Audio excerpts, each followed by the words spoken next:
Okay, I think this is working as usual. Someone's... Yeah, there you go. There's my desktop audio flashing up. I'm sorry. Hey, it's a But sound no, check. I'm not. It's a sound check. It works. I think you do this every time. Well, if it's not belching, it's talking about lewd things. I mean, I am going to be enjoying my massive sausage the entire game. So. Yes. That looks like 2 massive sausages. It is. One of them's been bifurcated. You went Lorena Bobbitt on your sausage? I had to check if it was cooked. Fair. I mean, after catching the oven on fire. Also, yes, thanks to Rick, as usual, for giving us a fucking hydrate before we even show our faces. Cheers. Do you know technically soda isn't hydration? Technically, but it's still liquid. I mean, as somebody who didn't drink actual water for like 4 fucking years, it counts. Pure, you and I both know just because it's liquid doesn't mean it's hydration. As you triple. I mean, okay, coming from someone who has a soda stream, it's just fizzy water plus syrup. And in my case, I have Coke Zero, so it's not doing. It shouldn't be doing that bad to me, except apart from the caffeine a little bit. But anyway, welcome to session 13. Unlucky for some, lucky for others. I've got Crystalline Shadow. Yeah, I'm half deaf right now. I feel my hearing is underwater because I had an ear infection last week and I got another one this week, and it seems to be going around the town. So yeah, that's why Win is not here tonight, unfortunately. But we are. So I'm now going to take a breath so Artemis can cut this. Okay, there. my sausage just Yeah, all over my shirt. And that's getting put into the fucking episode because it came after the cut. That goes into the podcast, so all of you listening, pure sausage is leaking everywhere. Leaky sausage? Yeah, leaky sausages, everyone. So first announcement, and I actually got a fucking nice new little charging stand for my phone, so I don't have to look down like this at my phone. I can just kind of look at the screen and look at what Artemis has sent me. Though I already did that part. The first announcement is, as always, our sponsor for tonight is Canadian Dice, canadiandice.ca, the Vector, all one word, for 10% off your order.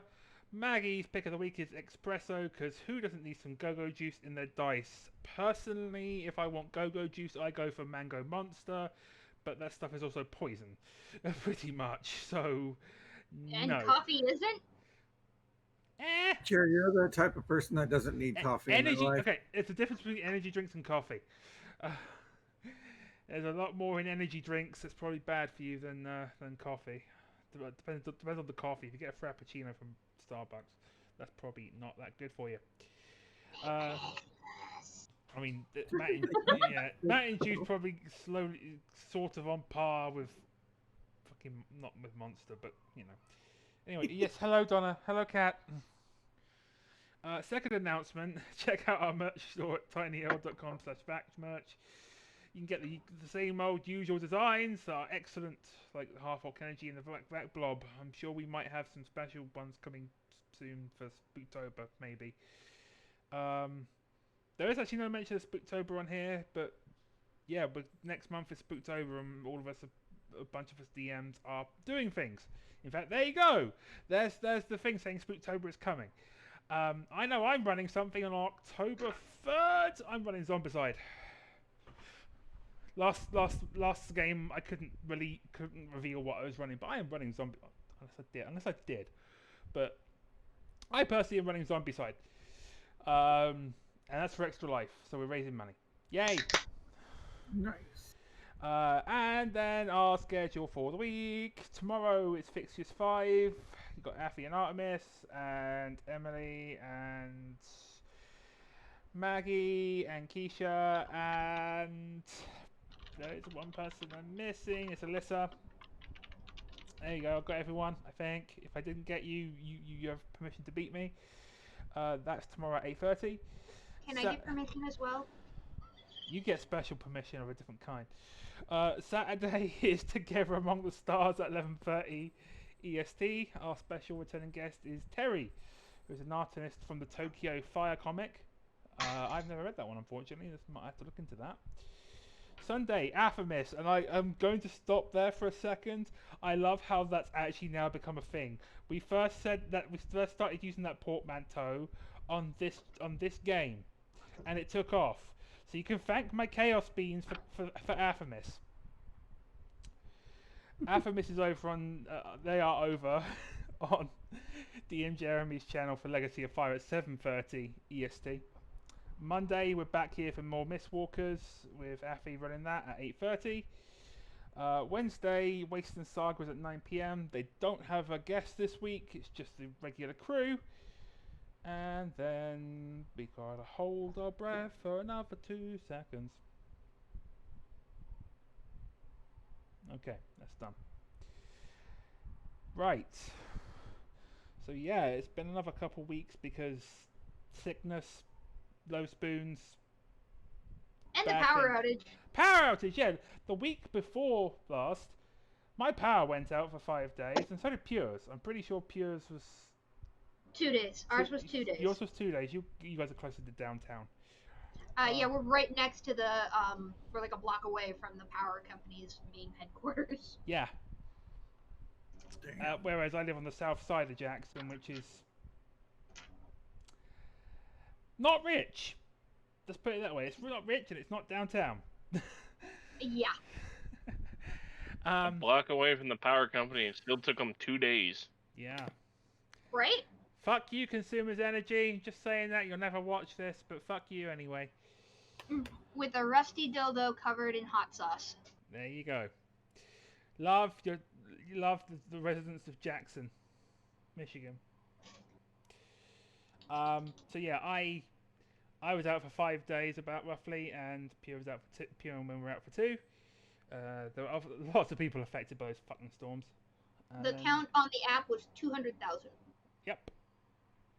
And that's just in Michigan, because they serve all other states as well, like Ohio as well, I think. The only thing down in Indiana that's been a problem has been the freaking heat. Oh, that's been a freaking problem as well. Got up to 113 down here. Fuck that. Yeah. Yeah. All right.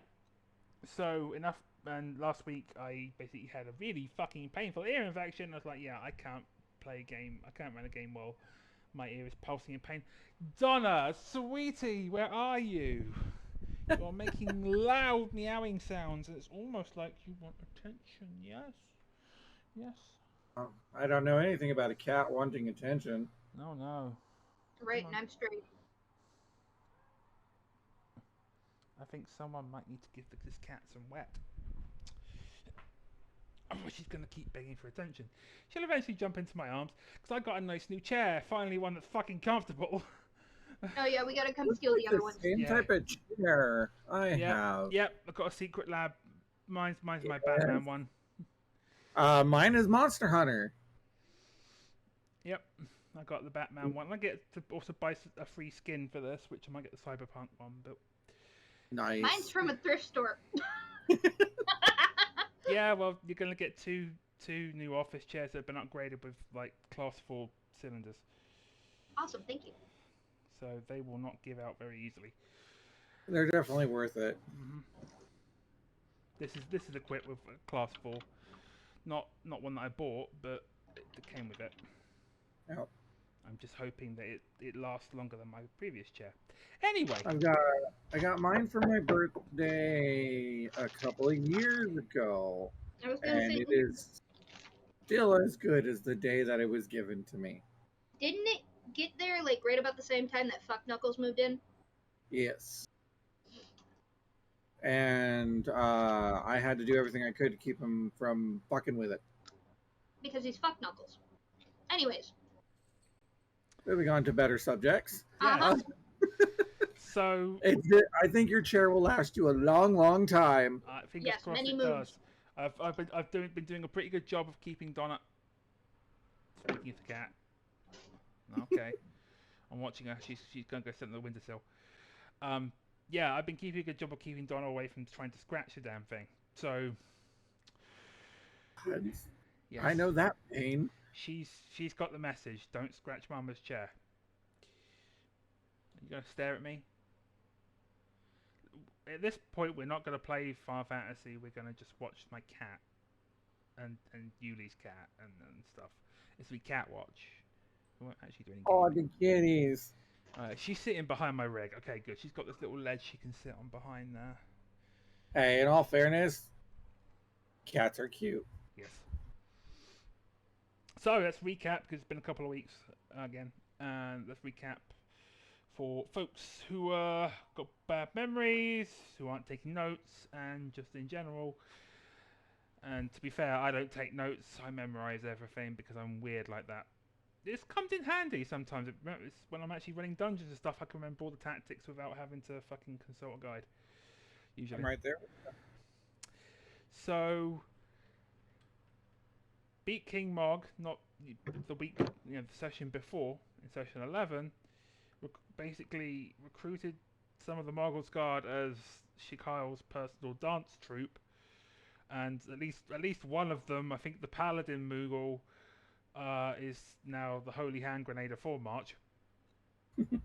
Yes. Which was also the second most popular episode name for the last session, beaten out by the one that Pure came up with last minute, which was getting struck by a lightning bolt and liking it. So that was Roll for Kink, and Affy went with that one. So I gave Affy the options, and Affy went with Roll for Kink. I love it. Hello, Donna. Awesome.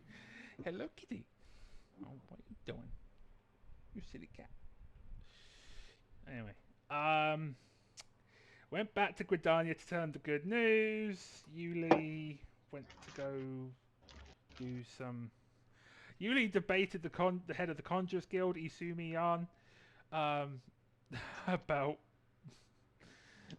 I'm trying to remember quite what it's like, the elementals and such. It was the moral complications between using magic that they considered to be forbidden. Ah, yes. In this case, time magic. And dark magic. Well, yes. Oil magic. So all the magics. So upon doing that, Yuli promptly went out into the courtyard of the Conjurers Guild and performed time magic, or void magic, I say. And I rolled 100 on the consequences roll, and I summoned Ramu with a dire warning that if Yuli came back to Gridania, or rather Liliana came back to Gridania, there would be consequences. So the party was very quickly ushered out of Gridania to their next stop, which is the desert city of Ul'Dah, which is where our story picks up. So, and I would do everything in my power to not piss off anyone in the future. Yes, let's try not to piss anyone off. That would be an excellent start. The airship docks. You can definitely feel that dry, arid desert air as you come into Ul'Dah and you dock at the airship landing. Thankfully, the tale of you basically invoking the wrath of a primal. Are you still here? Oh, I think I may have to send a message to a certain wifey who is playing Diablo right now, because she needs spoons. But I may need to.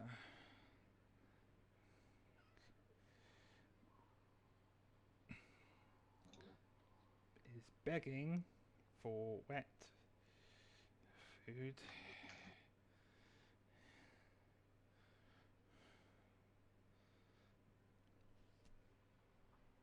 Okay. So, anyway, that message is sent, and I'm sure Briar will get to it when she's done with the dungeon that she's doing. Yes, Donna, hello! Hello! Keep mewing. Yes. So your cat's a Moogle? Yes. You heard that too, huh? Oh yes. I'll start to use my Moogle voice to talk to Donna. Oh dear. Okay. So, the trip over from Gridania was relatively uneventful, apart from like maybe some rumination about fucking some pissing off the Lord of Levin. But that's up to you. I think the only thing that she regrets is putting her friends in danger. So One friend. yeah. So as you come off the airship with the four of you and the Moogle troop in tow, this is becoming a thing. There's like this is like a party of 8 of you now. I'm not controlling the. I'm not. No, 8 plus. No, 10. Fang and the Reaper Avatar. Does that include the 2 other guys? 12. They're along for the ride as well. Yeah, I was gonna say we have 2 more than just the locals. I need to do stats for them, but no, I have now. Now we're playing with Foundry. They're actually really easy to stat up. So I Yeah. just need to make my funnels autonomous and have them installed with Yes. AI, so we've got even more. Yeah. We got even more following us around. We'll deal with that stuff later, though. Yeah. So we've landed. Yes, you've landed in the desert city of Ul'Dah, the jewel of the desert. Yada yada yada. Basically, Donna, no, silly cat. Hello. Okay, let's. Helpful kitty is helpful. She got on my keyboard and she would have wreaked havoc. I can still play like this. Yes, you might not be able to see my. Look, if I put my face right here, it looks like I have a face of a cat. Hello, Donna. Hello, baby. I'm sorry I had to pull you like that, but you were on my keyboard and you could have caused chaos. Yeah. All right. All right, Donna. You can settle for me. I can still talk. I can still talk like this while she's doing. You're begging for a pet, aren't you? Attention. Okay. She's begging for my arm. She likes to be ensconced in my arm like this. So. Well, anyways. Yes. Say hello, Donna. Okay. Horrible. So you've landed. Boy. You can tell just by the decorations and such at Ul'Dah that money is a bit more flush in this part of Eorzea. And as you disembark, as an officer in the colours of the Immortal Flames, which are like a Tan. Yeah, the tan colour, tan and blue. Not bright, not crystal blue, but darker blue. Yeah. Mostly tan, but they have some very, very dark blue elements on their uniform. They greet you and say that Flame General Alden is waiting for you on the main promenade. But you may go and attune to the Aetheryte, and there is also another guest with the Flame General who is awaiting your pleasure as well.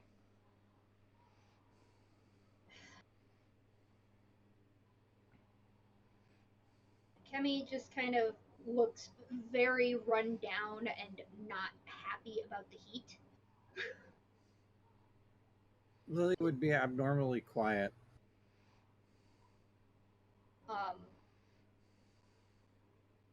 Kyle doesn't even bat an eyelash.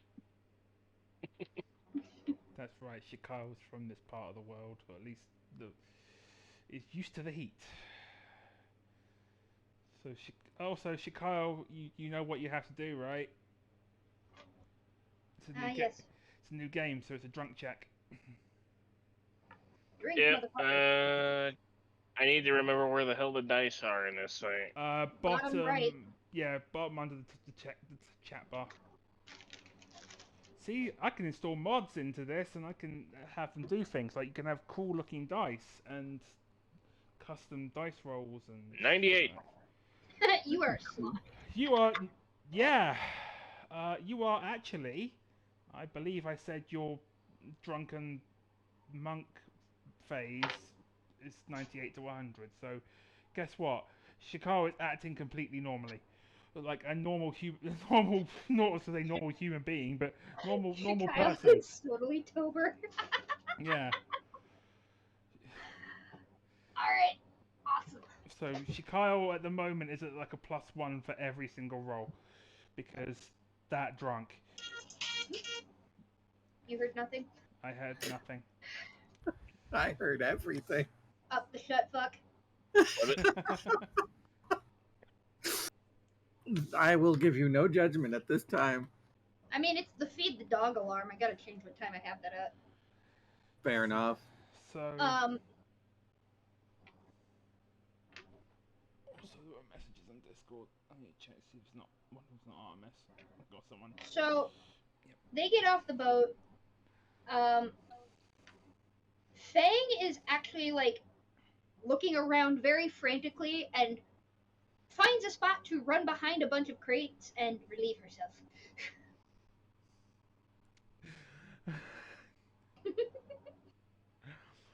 One of the guards at the airship landing watches the wolf run by, yells as if the wolf is wild and misbehaving, and then hears the sound of tinkling, and is like,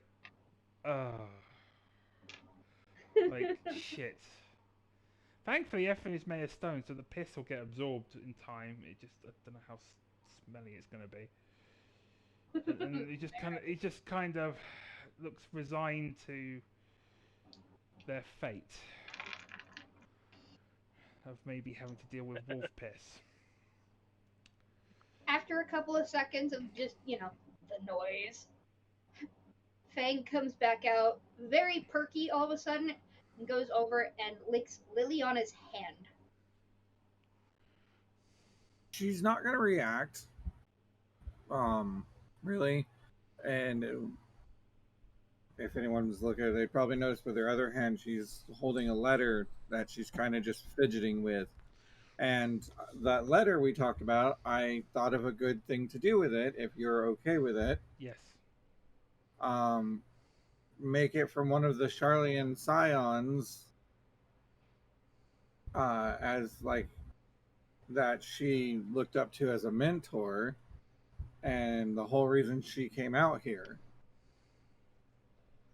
And that Scion should be, well, I was going to leave it to be your choice. Okay. It could be any of them.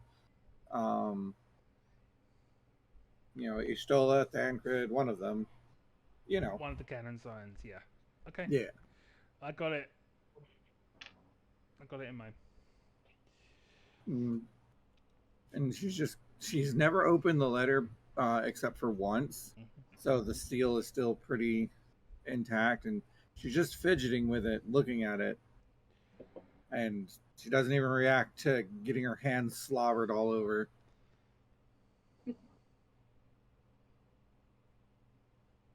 Okay.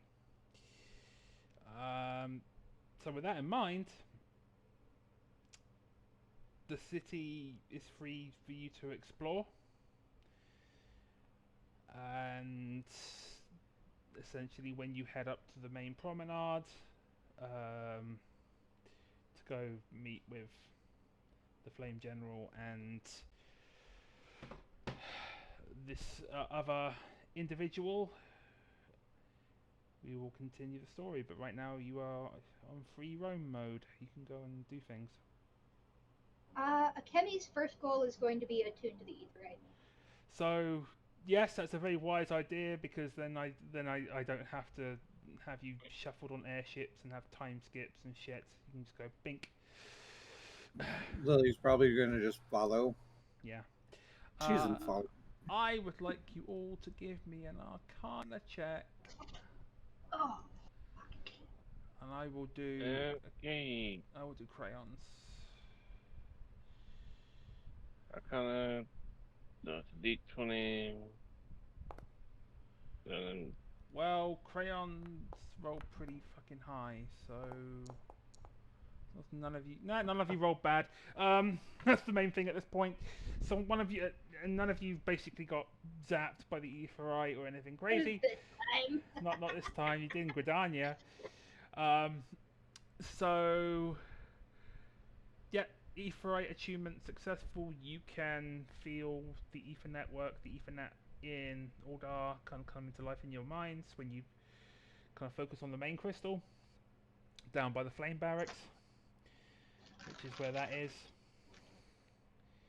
If you kind of come out the Etherite Plaza and hang a right down the lower promenade, essentially down the steps of Foul, I believe. I'm sure Yuli will correct me if I'm wrong.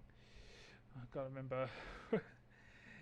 Ul'Dah is a bit confusing to navigate compared to. It's pretty much a giant circle. Yes, it pretty much is, but with multiple levels and. Yeah, so think of it as a circle within a circle within a circle. Circleception. Pretty So much. it's a big ass target. Okay. Yeah. Yeah, actually, it is. Basically, If you ever look at it at the map, that's exactly what it is. Yeah. It's either that or a cake. So- Is it layered? I mean, it is kind of layered because that first So it's a circle, fucking cake. and then when you go inside, it's got like that middle section, and No, then you it's do go the- up to the Royal Promenade. so it's the freaking walls from Attack on Titan. Yeah. Yep. Sure, So. that doesn't fill me with comfort, but yeah. Yeah. So you can feel the ether network. You can feel like there's a point near the Adventurers Guild. Next to some of the more martial guilds, the Goldsmith Guild, the Miners Guild, the Alchemists Guild. You know, there are points all across the city, including one that you feel like is right at the very top of the city, that leads to the Royal Chambers, which is your quest destination, shall we say. But again, you're on free roam. You can either just go there, or you can go do something in the meantime. Lily's gonna look at the group and, for the first time since they've landed, speak up. Mostly addressing Akemi because that's the one she's most comfortable talking to. I'm going to take care of some business in the city. I'll catch up with you guys later. And she uses the Aether network to head towards the Alchemy Guild. Okay. And Kemi's kind of got the same idea. He didn't really get to stop by the cooking guild at the other city, so that's what they're gonna want to do is, go talk to the cooking guild and do their There's- stuff. There Not a isn't one. culinary guild in Udall. There's not. No. No, that's Oh. only It's in Limsa. Mensa. Massive offend. Udall has alchemy, goldsmithing, mining, Weaving. and weaving. Okay. I spent too much time in Udall. Yeah. Oh, I feel that. level 90 goldsmith. Yeah. Okay. Well, then Akemi's gonna hit the market. And level 80 alchemist. God, I spent way too much time in Udall. So we'll Chicka's do... just going to head to the inn. Okay, we'll deal with each one of those in turn, and then we'll have you all come back together, assuming none of you have been imprisoned or knocked senseless or anything else. We'll start with Yuli's stuff first, as Liliana. So you head to the Alchemy Guild, and just like you'd expect as an alchemist, the air is filled with interesting scents, different kinds of warmth, sparks, the usual kinds of things as they're experimenting and creating potions, elixirs, oils, inscribing scholarly tomes or tomes that are used for summoning creatures in some cases. Look, Like precursor. carbuncles mainly. say nothing too extreme. Like let's not summon any primals. Yeah. Or eggies, I should say, but whatever. But yes. She's gonna head up to the counter and express her interest in joining the Alchemy Guild. And the woman at the counter kind of sizes you up and kind of nods approvingly. Go have a chat with the guildmaster. And she points at a man who is in the corner at a workbench, working feverishly on something. She'll head over, not knowing what she's about to get herself into. Yes. And introduce herself. Hi, I'm Liliana, and I'm interested in joining the Alchemy Guild. And he's clearly working on something complex, especially the Alchemy Guild Master. And it creates like a puff of blue smoke that comes up. And he's like, "Yes, success!" And he starts scribbling notes down, and then pricks his ears up, and it's a Hure. He's a Hure, and Severian turns round, and he's like, "Ah, yes, excellent, that's good. Ooh, that's interesting garb you wear. Are you from Charlian?" I am from Charlian, yes. Ooh, excellent, good. I need your opinion on this potion I'm making. He hands you a recipe, and it looks like it's a potion of a mega potion of increased intelligence. It's a recipe for it. She look it over and study the ingredients and see if she can pull any references out of things that she learned during her studies. I'm trying to figure out how to give you the craft skill, but I am having trouble with that. Alas, I will see if I can fix that. But anyway, you can give me an intelligence check in the meantime, because that will be what your alchemy is based off of. I'll see if I can figure out later. The ability check? Yeah. Normal? Normal.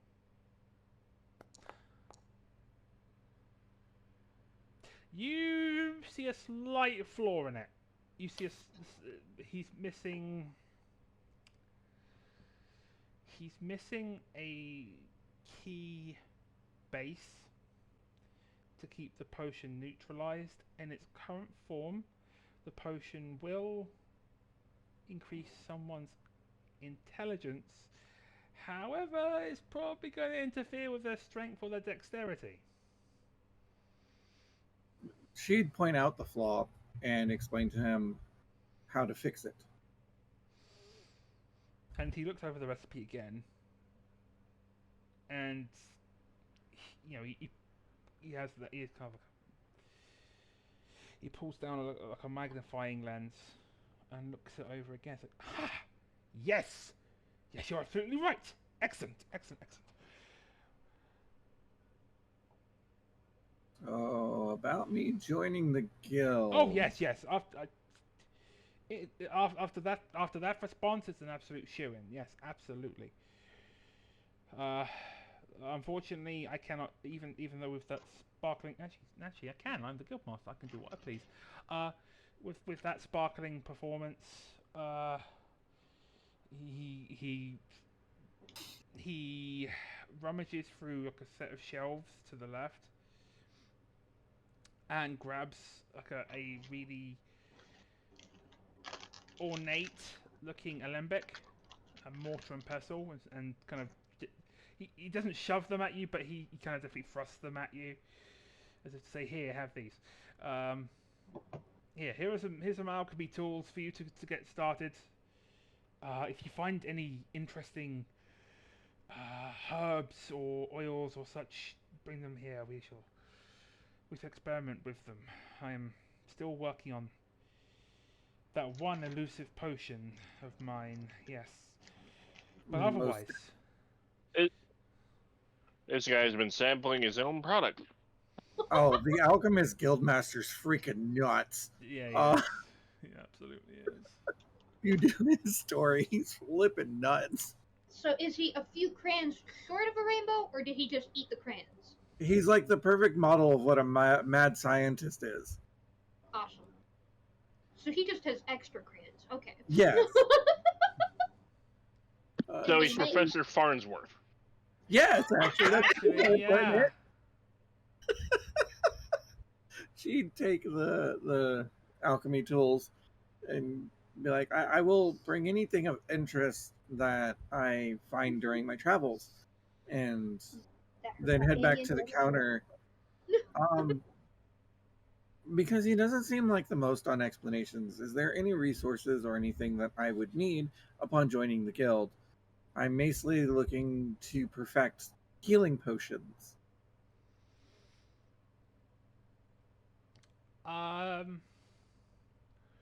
You'd also be able to get like enough materials to start making minor healing potions, the base level ones, that are easily accessible for now. If you want to get more advanced ones, you will have to find them elsewhere, but you definitely have enough to maybe start crafting some basic ones to actually get working. Before she heads out, she asks the counter lady one last question. I'm also looking for a certain someone and was wondering if you had any information on them. She's trying to get information on her mentor and see if they're in the city because she knows their headquarters are nearby. Oh, that philandering son of a bitch. All you had to say, and I knew exactly who you were talking about. I believe that he is currently taking tea with the Flame General in the Royal Promenade. Of course. Thank you. I'll head that way. And then she'd head out. And if you see him, could you slap him around the face for standing me up? No, because it sounds like you should have known better. How dare you! And you've already walked off by this point, and she's just kind of left with her. It's just like, ugh. God damn it, Fancred! God damn it, this is one of these things where you just say, God damn it, Fancred. And she under that mask, she just has that, of course, this is what he's been up to. Yep, he's been doing his typical thing he does at this part of the story. I am still trying to figure out if there's a way to give you an actual ability score in it, but if not, I will. I don't know why 5e doesn't have. 5e has a shit crafting system. I don't like it. Do I add things to my inventory manually, or do I just leave that up to you? I will handle that because I will probably need to find. I'll items. remind you this weekend. Okay. I'll leave that be then. Yeah, I will. Actually, I will probably Alembic. Alchemist supplies. There we go. Alchemist supplies on Liliana. Hey, look. You have alchemist supplies. Nice. And that will grant you. Can I modify that? I think I might.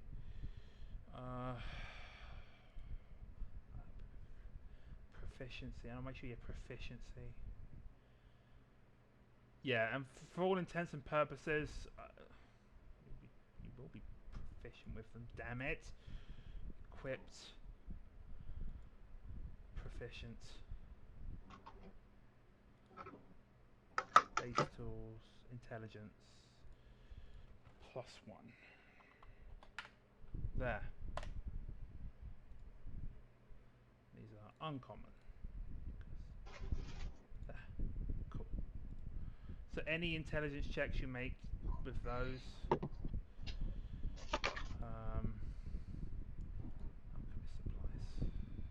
I roll with advantage. You roll at +1. Okay. I'm gonna update. So you are proficient with those, which means you are part of the guild and stuff, yada yada. I will add cooking supplies and stuff to. I will cook cooking supplies to Kemi as well, because I can. Thank you, Dungeon Mommy. Or where are the cook's utensils? There you go. And is that with a +2? That will be with a +1 because you got your +1s back in. Wait, did you upgrade yours? Remember, Kimmy has the +1 on the frying pan as well. Yeah, but that's what comes under utensils. So you have Okay. so you have a +1 right now, but you know someone might be able to craft you better at some point, and I will give you actual cooked supplies. I mean, who's to know what Kemi was planning to do in the market? I mean, and then Side cooked note, utensils. I guess this means she can also make poisons for Kimmy. Yes. Him being a Dark Knight. Didn't think about that at first. It's also a +1. I mean, if he tries hard enough, Kemi can also make poisons. It's just called rotting the food. There. And Shikyle still doesn't have a craft yet, as far as I'm aware, or hasn't gone to any of the guilds, so it's up to. Yeah. They have weaver's tools. Weaver's tools, that's right, you're a weaver. I was gonna say, I'm pretty sure Shikyle's craft is drinking. Well, I mean, that too, but. She made her own costumes, so. Yeah. Do you have your weaver's tools? Which we saw with oh yeah, when Zorn and Thorn. Yeah, that's right, actually.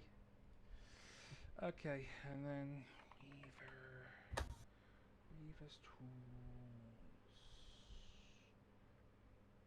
Boop. D&D had a whole new meaning.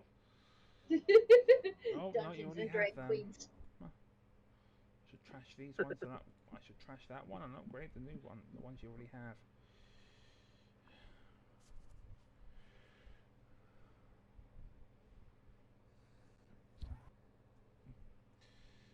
Strange. We are off. I know we are not. We are off. Yeah, we're on a little tangent. It's fine. Yeah. But that's okay. Try and get some things in there. Yeah. Now all of you can like do this. So if you click, in your inventory, if you click like the icon next to like your cook's utensils or your weaver's tools or what have you, you can it'll say you're going to use this skill and you're proficient. So all of you got your proficiency bonus plus I've added +1s to all of your gear because that's the whole point of having good weaver's tools. And Shikyle is just rolled a nat 20 on hers, so apparently on theirs, sorry. Oh, on mine's theirs, not. Oh. You have to then click the use the button. I'm smart. It basically is a confirmation. So now, you can roll 13. Yeah, see? Mine did not take the +1 apparently. Because I didn't add it. I hadn't added it yet. I was still working on it. There. As we all spam the chat. Yeah. Well, I was clicking for the longest time, going, "Why is it nothing happening?" Because it then it wants you to confirm that you want to use it. Because that's also the same thing with like some of your abilities. It will ask you how you want to use the ability. Like, okay. It's good. That's why Foundry is good like this, and whoever coded this needs a fucking medal. Anyway, so Liliana, are you doing anything else regarding alchemy, or are you gonna head to the promenade to go find that lecherous bastard? She's probably gonna be like reading on her way a book on alchemy and its fundamentals, just to kind of get herself familiar with it before she starts working on it. Yep. But she's mostly just going to go find that lecherous bastard. Yes. Sounds like a plan. Then we go over to Akemi, who's Akemi and Fang, actually, unless Fang is staying somewhere else. All I'm imagining is freaking what you remember the series Naruto? Yes. Mm-hmm. I just remember Kurenai threatening to put Kakashi in a genjutsu of him hugging or kissing Guy if he didn't put away the freaking books. It's like, I'm just imagining Liliana thinking how to do that with illusion spells. Oh dear. Oh, don't tempt her. That'll come when we meet the pixies. Oh no. Spoilers. My favorite beast tribe. Spoilers. Silence will fall. We're not there yet. We will be sometime. Great. I'm sorry. You're fine. I'm sorry, Pure. Honestly, it means nothing to me. You spoke French, basically. So speaking of Pure, Pure and Kemi and Fang Kemi. are in the market in Sapphire Avenue. You notice that there is a lane behind the Sapphire Avenue called Pearl Lane, and it's a bit more disreputable, and there are also lots of refugees. Some of them you don't like recognize as people you serve with, but you know they're Alamegans, and you fought in the Alamegan resistance. So you would recognize by the color of their skin and how they dress and such that there are a lot of Alamegan refugees sitting around doing nothing in Pearl Lane. Awesome. That sucks. Okay. Welcome to the GM remembering things about Ul'Dah in the canon. I mean, I was actually going to ask you, because I totally forgot which army I had said Akemi was with. Yeah. You're part of the Alamegan Brigade. But then the Empire... Yeah. the Empire invaded and you got out of there. And you've been a sellsword or some such. You've been doing Akemi things. The Empire attacked. The Empire attacked and took Fire over. Nation. Okay. I feel like playing the Empire version of the Alamegan theme for the stream. I will find it. Now we have to go find the Avatar.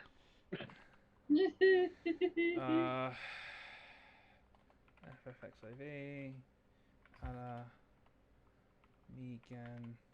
Anthem Imperial.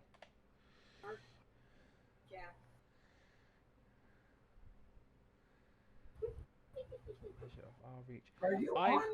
I will get a link to it and give it all to you, but the problem is I have to mess with Discord to do it. So I will put it in. I will put it in the Twitch chat for y'all to listen to as well.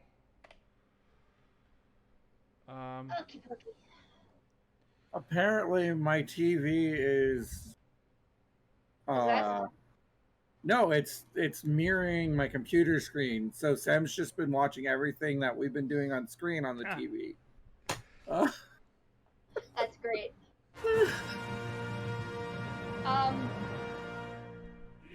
Okay, anyways.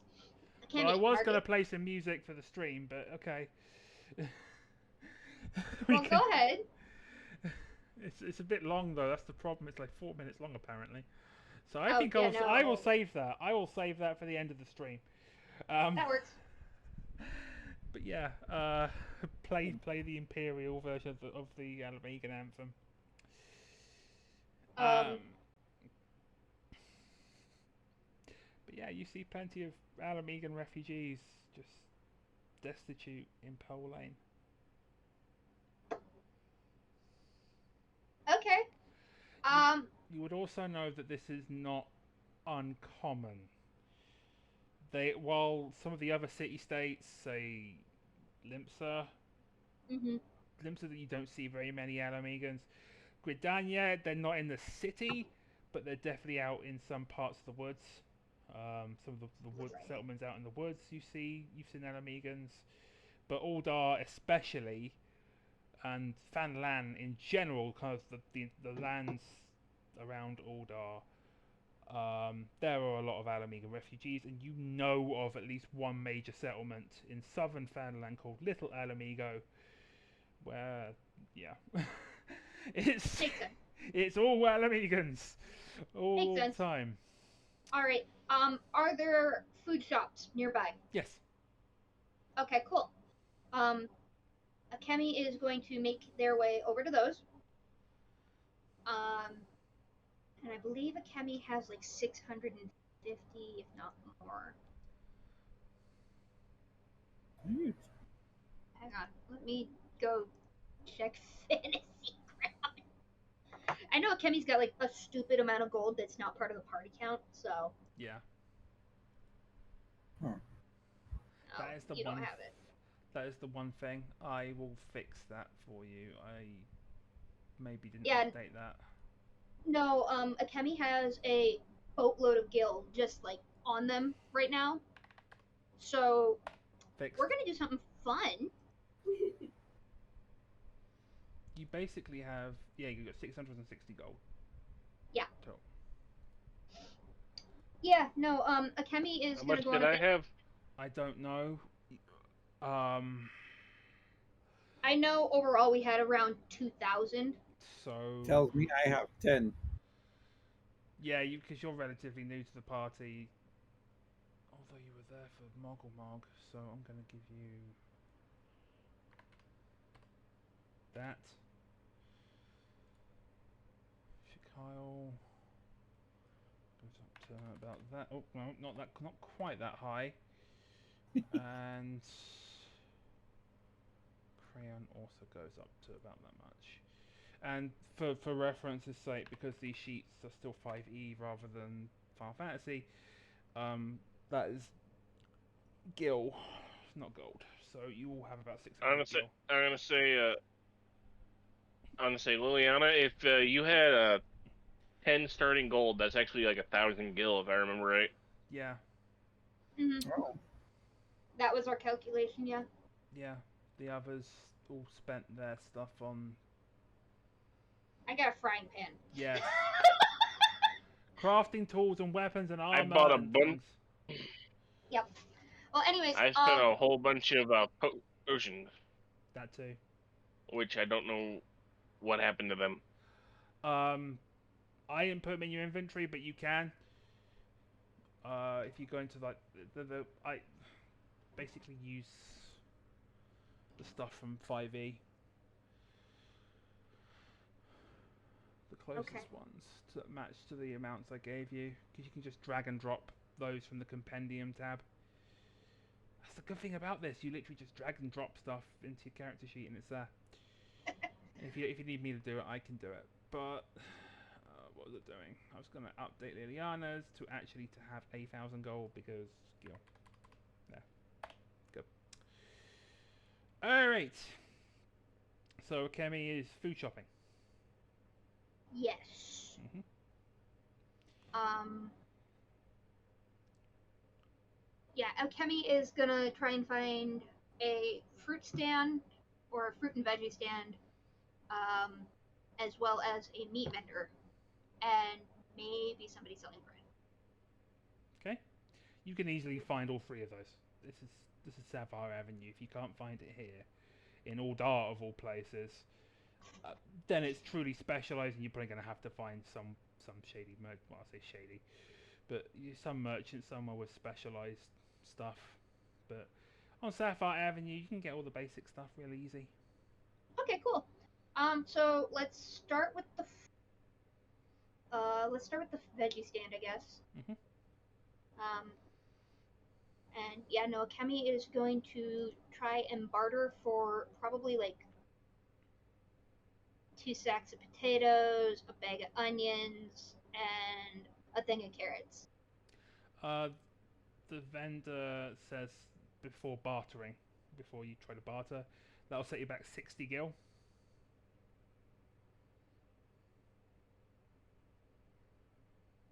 Actually, Akemi just kind of shrugs and gives him the gil. Okay.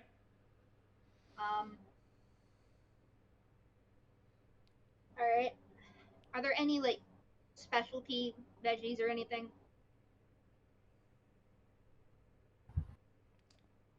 Not specialty veggies. Okay.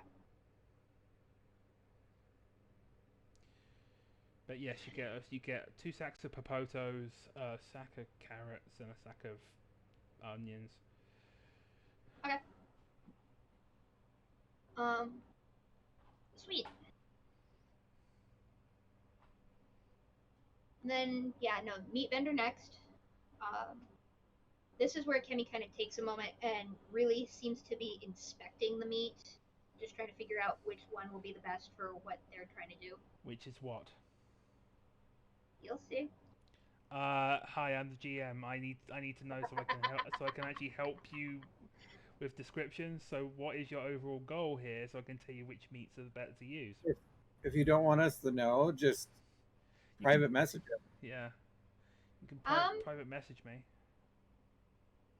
So, Akemi's plan right now is to either make a really, really nice, like, potato stir-fry type thing, or probably more likely a potato stew. Okay. Ooh, that sounds good. And meat stew. Your Like best. a really bad of it. Your best bets for those would be either dodo meat, aka chicken, or like effed flank. The merchant randomly offers chocobo. No, they offer dodo, not chocobo. Not there. Yeah, we're not in the Gridanian Highlands yet. Yeah, we're not there yet. That's a ways off. So dodo, they suggest. Yeah, Go on. I was just saying it'd be funny with a Kemi not liking chocobos. Oh yeah, yeah. Oh no, it'd be fucking hilarious. Yeah, don't get me wrong. There were no chocobos on this part of Ul'Dah. There are some down by the Adventurers Guild though, because they are a taxi service to other places. But yeah, that's what the merchant kind of suggests for a stew.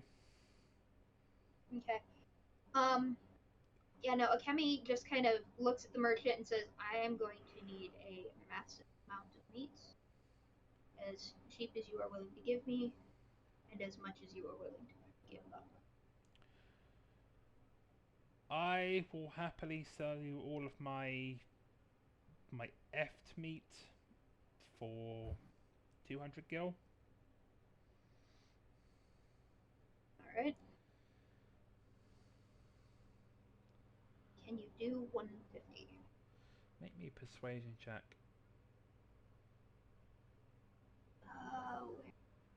Thankfully, okay. it's one of your things you're proficient in, so you get a +6 to this. Yeah. Before you try anything, an 18. Yeah. He's like, he thinks it over. Yeah, I could do 150. That's it. They pass over the money. Okay. And then they pause very briefly and pick up one of the chicken chunks and charge regular price for that before passing it to Fang. Actually, given the amount, basically you just bought out its all of its entire section of meat, he gives it to you for free as a goodwill gesture, which is rare for an Ul'Dah, for an Ul'Dah. I was gonna say, Uldah's all about making that money. It's like, but he suspects that you will come back in the future for more mass purchases of meat and is trying to curry favor. Curry, ha, chicken and curry, ha. We're talking about food and I'm talking about curry. Hey, there you go. There's your singer for the fucking game. So yeah. All right. And then you need bread. Bread was the third. bread was on my mind, but I'm not sure how that one will work with what I'm planning. Side dish. Something At to the very mop least, up. you'll soak up the broth. Right. Um, Would you stop? yep, so that is exactly where Kemi is headed next. At this point, Akemi has their rug out again and is hauling around this like massive pile of food with Fang helping them carry it. Actually, do I have that add-on in this? Sorry, I've just had a random thought that I'm gonna entertain while I Okay. didn't install that yet, but I'm listening to you. I'm just like, oh, I may have to do something with someone because they have a certain thing, and I have to do some foreshadowing. Anyway, But yeah, no, Akemi gets to the well, I'll just say baker. Smiles at them and says, "You have any stale or burnt bread that you would be willing to sell on the cheap?" stale or burnt bread on the cheap. Well, considering it's the worst, it's the failed loaves by my apprentice. I'll give you my entire supply of it for 50 gil. I want it off my hands, otherwise it's just going to get more stale and I will have to throw it out the gates anyway. Well, at least this way it's going somewhere it'll get eaten and passes over the money. What do you mean it's going somewhere it'll be eaten? It's spoiled, basically. Not with stew, it's not. That's fair. But why do you need so much? Akemi pauses, smiles, and I'm going to assume at this point that Akemi is slightly sentimental and actually kept part of their uniform from when they were in the army. Yeah. And so it's like sewn into the under part of their armor. So they just kind of shift their like actual heavy armor out of the way to show it off. And upon recognizing the Alamegan Brigade insignia, the baker's expression kind of hardens a little bit. It's like, oh, you're not one of those refugee lovers, are you? I was one of them. Well, Sorry. Hmm? I was going to say, side note for Pure, if they don't remember, Udalians hate the Almegans. they're not Would valid, that- which is silly because of course Ralban's heritage. But Yeah, but he did it through combat. well, and see, the thing is, they are wearing armor and things, so the vendor is not overtly hostile as he would be, say, to one of the refugees who came up to the stand. However, he's a bit quizzical as to why. I think he's putting two and two together. Like you're planning to. It's like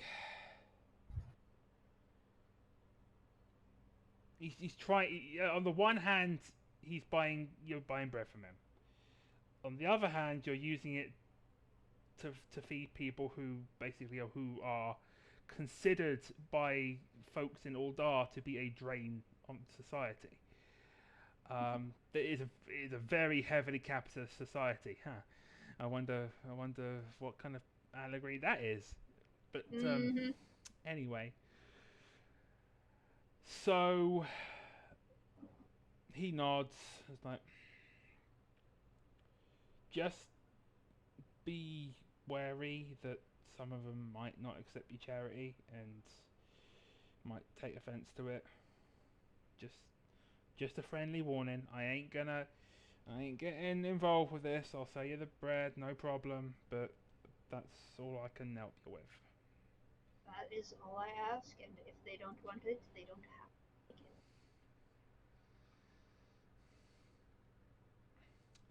So yeah, you get basically a sack of stale, burnt, misshapen bread. Mm-hmm. I'm sure there's at least one. I'm sure the apprentice had a funny moment at one point and made a Penis. made a penis a dick of balls out of bread just for shits and giggles. All right. But you now have basically all the ingredients you need to make your stew, and also because of the effed meat and the way it's prepared, you have the bones and stuff to make the gravy. Excellent. So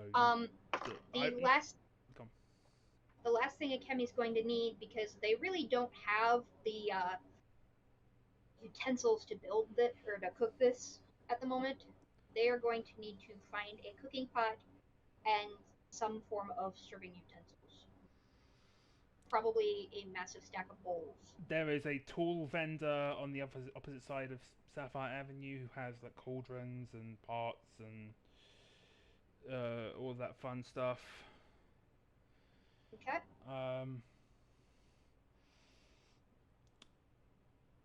He kind of sizes you up, and he does see like some of your cook. I'm assuming you might have like the frying pan out on your hip or something. Yep. So how many are you cooking for then?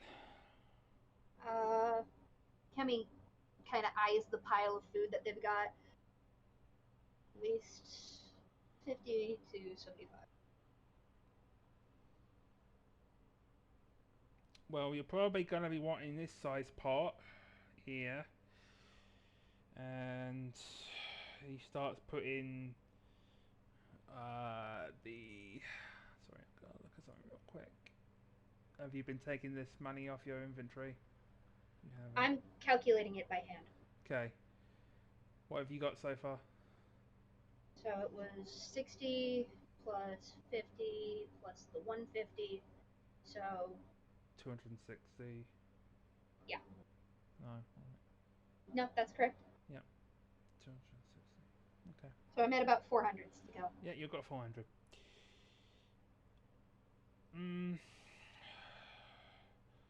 All of this...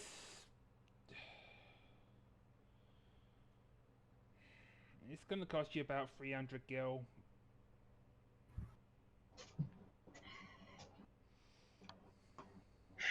Kemi kind of checks their coin bag size and says, "Can you do 250?" Make me a persuasion.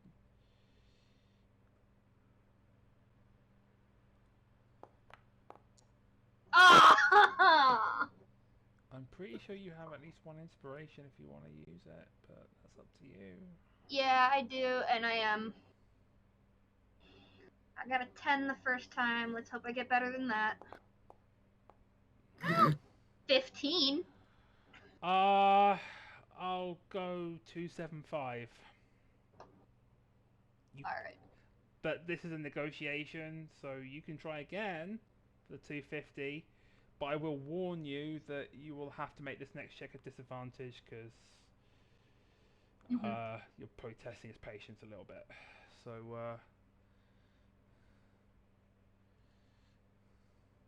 Kemi kind of eyes the cauldron one more time, looks at the vendor, nods, and just gives them the money. okay.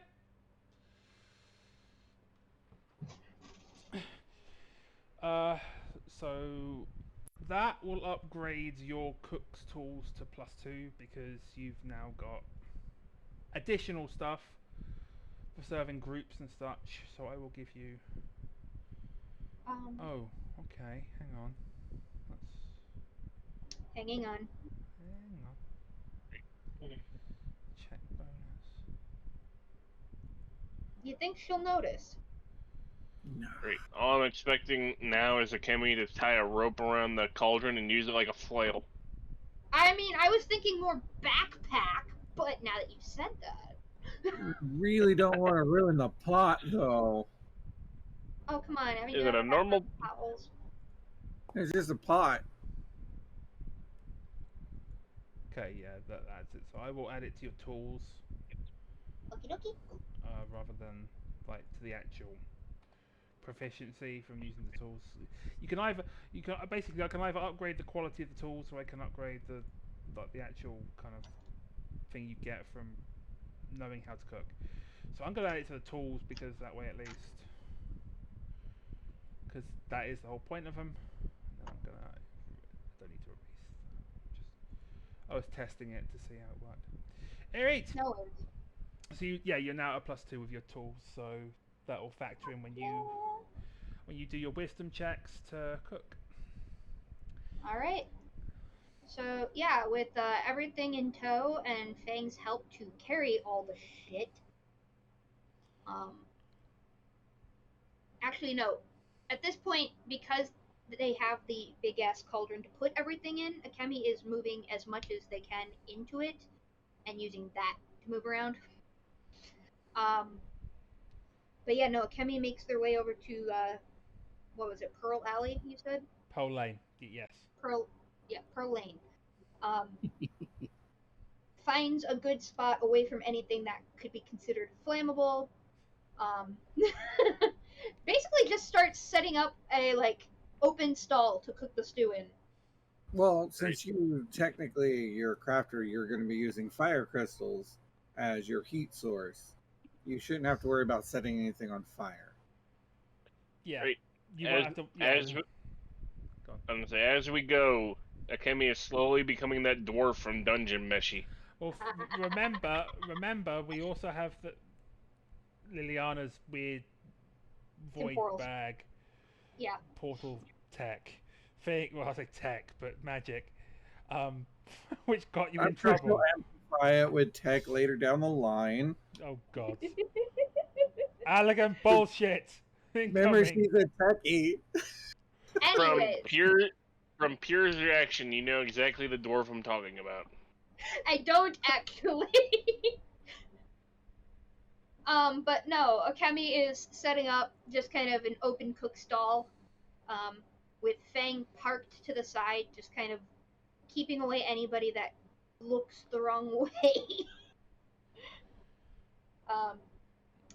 And I'd say spends a good 10-15 minutes chopping up onions, potatoes, and getting it all really going and aromatic. You get a few interested people kind of raising their eyebrows and stuff, including a few of the animegans. They don't say much. They just let you do your thing.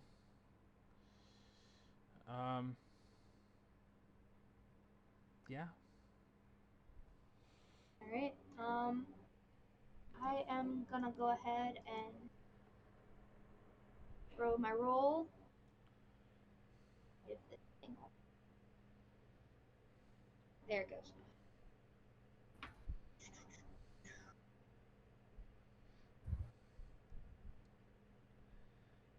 Ta-da! Oh, come on. What the fuck? Make it with advantage because you're taking your time. Okay. So roll one more. You're not trying to do it in a dangerous area. Hey. Okay. The 16 works much better. Yes. It's coming together pretty nicely, and the smells of the food you're cooking are wafting down the alley and starting to attract people.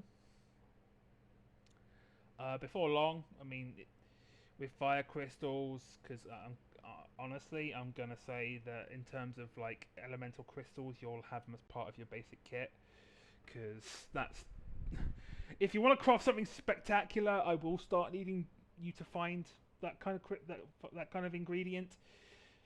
But for stuff like this, I'm not worried about it. I will worry about it if you try to craft magic items or relics or anything like that. If any of you try to craft a relic at this stage, I will beat you. No, I won't. I won't actually do that, but it'll be hard as fuck. Be glad, I'm not or Lily's not obsessed with potions, because then she'd get ideas like, oh, hey, what about the elixir of life? Severian enters into the chat. We create usable bombs that every time they explode, they just leave a giant middle finger burnt into the ground.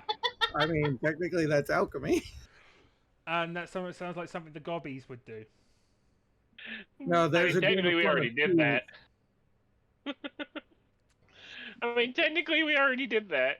Yeah, we did. Y'all fucking killed a bomb, stole its middle finger, and installed it in the lighthouse, and then it's just flipping all the ships off for the rest until it goes out. Okay with this. Yep. They fixed Brewer's Beacon by installing the bomb's middle finger, Yuli, into the lighthouse. I'm okay with this. Yeah. I do not object. Lily might object, but I don't. I figured as much. Okay, so with that in mind, eventually the To be food's fair, they have to send their greeting to all the pirates. Uh-huh. fair, and any Imperials that might come scouting. So eventually the food's ready, and it's up to you what you do from this point. All right. So you said there's been a small like crowd kind of Yeah, gathering. people have been interested in it, especially because it's smelling pretty good. Okay. So at this point, Akemi has had the time to not only cook the food but kind of gauge the crowd, right? Yeah. Okay. Would you say that he's noticed a lot of people who don't really seem to have any money, or do they seem like they've got like the bare scrapings? You notice that duality's messing with messing with Foundry, and I was like, oh, I had dice rolling. I can actually probably overroll. I can't overroll. Fuck. I can't see what duality rolled because duality rolled it privately. Even as a GM, I can't see those rolls, which is funny in its own way, but it's a little frustrating. Anyway, so you notice It wasn't anything important. I was testing something. I figured. You notice that the majority of the people are those who don't necessarily have the means to be able to pay for their food. But there are definitely a few individuals who look a bit more well off. Not like merchant prince level or anything, but definitely Working class. yeah, they're not refugees, put it that way. Okay.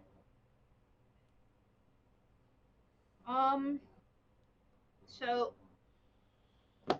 see, I'm stuck trying to decide if Akemi is going to charge like under what they should, or if they're going to just give it out. I mean, is Akemi kind-hearted? Yes. Doing this for his people? Yes. The thing is the way you've described the town and their thought process, it almost seems like certain people won't take it if it's free. No, you have a more likely chance that that the Udals will try to interfere once they see you're giving out free food to the Almegans, and you might have a fight on your hands. Well, okay, so it's not only that, but my point was going to be Alamegans are proud to a fault. Yeah. And you But know they this all accept too help well. from their own kind. But on the other hand, if you make it clear that you are one of them, there'll be more that won't be an issue. But right now, you're just because you haven't shown off your insignia. After the reception, you got the baker. It's fair to say you probably be a little bit cautious about flashing that.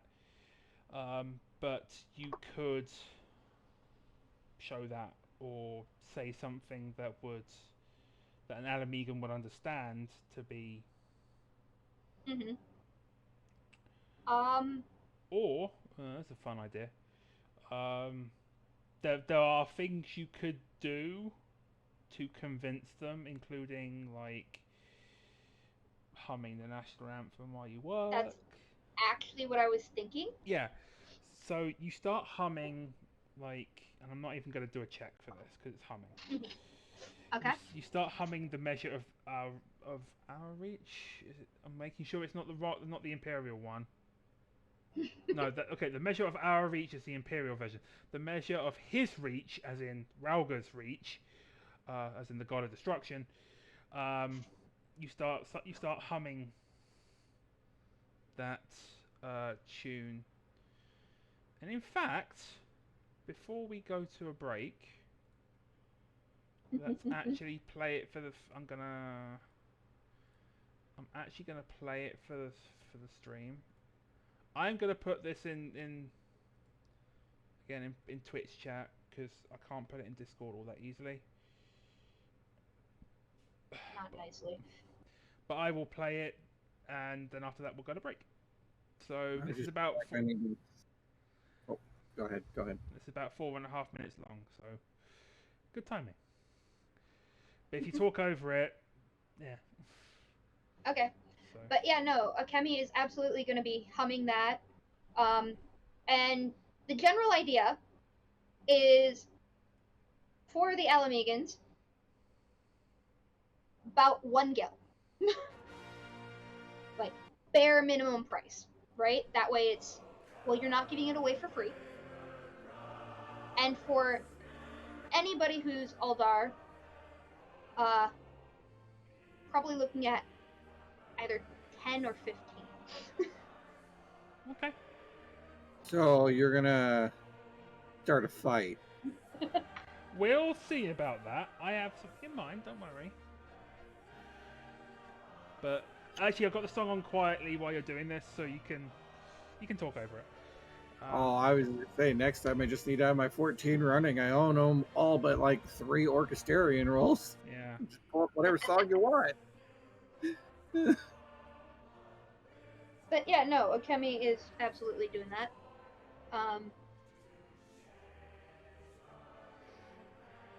So I was saying Lily's probably getting frustrated looking for fan cred. Oh, you'll find them, no problem. Yeah. The issue is the others are not joining you yet. It's the getting to him. The more she thinks about it, the more it's, do I really want to meet him again?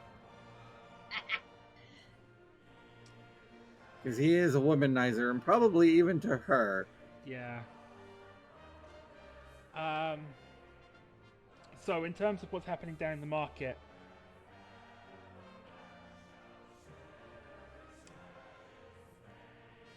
when the Alamegans hear the measure of his reach, not Imperial, when they hear the measure of his reach, when you start kind of humming, and sometimes you're even adding some of the words.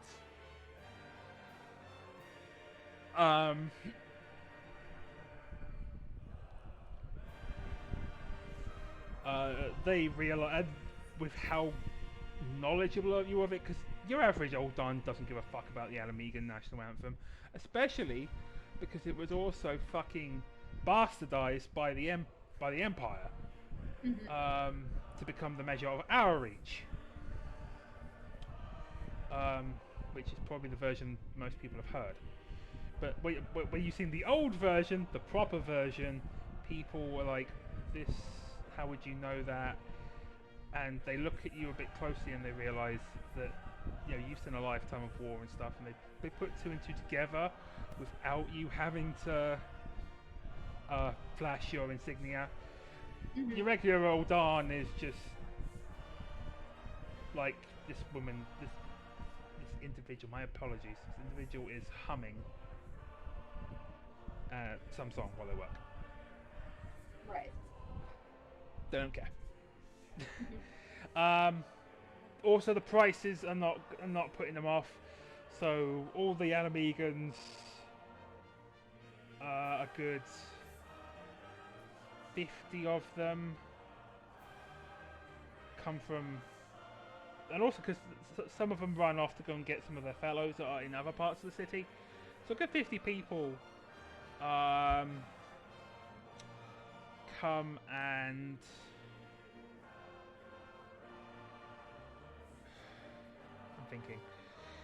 come to the impromptu stall you've made, and they buy the suit, or the stew.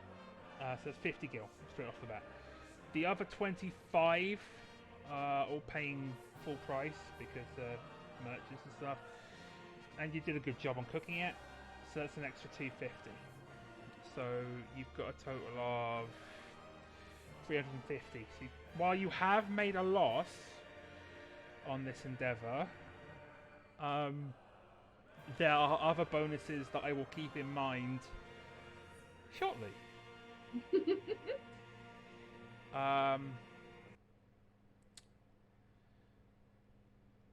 I think we can probably give a little bit of foreshadowing as to what's about to happen right now. Two men with swords and shields, dressed in red and black, kind of approach the impromptu stall to sniff the air. It's like, what's all this then? Just got to town, needed a quick buck, thought I'd make some stew and sell it. And then they look at like the swathes of alamegans with soup in their hands. Do you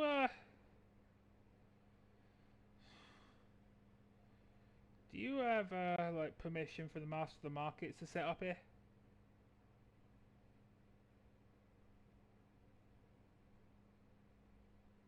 My apologies. I did not realize that I needed permission. That's all right. We can make this all right.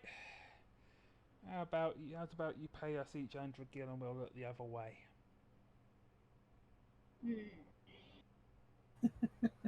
100 gil.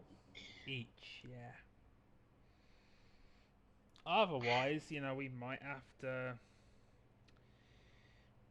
take corrective action. I see.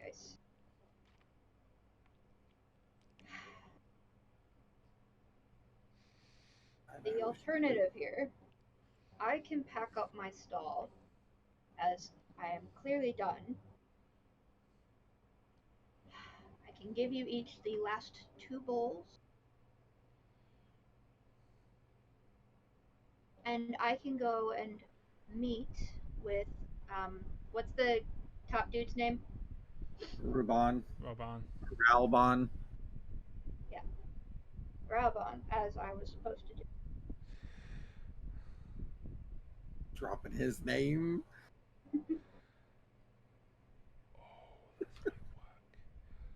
Okay. When you name drop, they look at each other and they laugh. It's like, you gonna meet with the Flame General?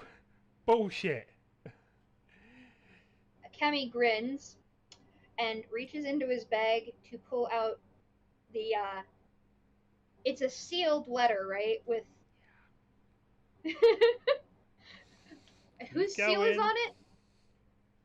I know, I can't remember. The Admiral's seal. The seal, and it's all, and the letter signed by the elder CCO as well. It's got 2 signatures on it. Kemi grins and just holds up the letter with all the signatures and the seal on it. And they visibly pale. They look at each other again and realise you're actually fucking serious, and you have diplomatic immunity. If they do anything to you, they're gonna catch hell from 2 allied leaders, and not least of all, Ralban is gonna be pissed. So yeah, Shikai's testing the wine formula. God damn. Whoa, okay. I'm trying to automate it. As they look like they're about ready to shit themselves, Akemi just briefly taps Fang on the foot and she barks. And they run off. They're like, we're not fucking with this. For a start, you're heavily armed and armored. You have an attack wolf, and you're a diplomat. Who is also armored. Who's also armored, and you also have a fucking you basically have a diplomat's seal going on, kind of thing. Like the only people that could probably touch you are the syndicate, and that's political, not really martial. I feel like these actions are going to have repercussions in the future because the brass blades, who they work for. Oh, maybe. maybe. But anyway, That is for us to find out and for her to know. So Yeah. And for me to fret about. so I will keep your good deeds in mind, for when they may be handy for another time. Consider it basically you've earned a favor from like your former comrades in the Alamegan Brigade that you can maybe call on if maybe I would write this in your notes, maybe somewhere on your sheet, just so that you have reference for this in case you need to invoke it. Okie pokey. But then we're going to come to Shikail and Shikail's adventures in the inn before we take our break. So we're going to do this, and then maybe we'll break before we go see Ralban and Thancred, apparently. So yeah, Shikail, what are you up to apart from drinking? Probably depends. Have I managed to get the Moogles drinking yet? Yes. I'm just gonna say that flatly, yes. Then she'd probably each of them is guzzling their own bottle of wine. probably be getting the bar to play music, and she'd be trying to earn money for more booze by putting on the performance. Give me a performance check then. Okay. +1 to whatever rolled, so a 25. Good job. Yeah, you are gonna earn quite a lot. The Makote trait. Everybody loves to watch them.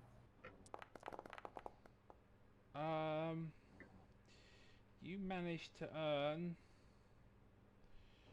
88 gil from that first performance. Sorry, I rolled kind of low. No, wait. No, yeah, I rolled kind of low on both of those for D100s. I was hoping to get at least 100 for you, but yeah, you earn 88 gil from busking drunkenly. The Moogles, on the other hand, they also all earn separately because...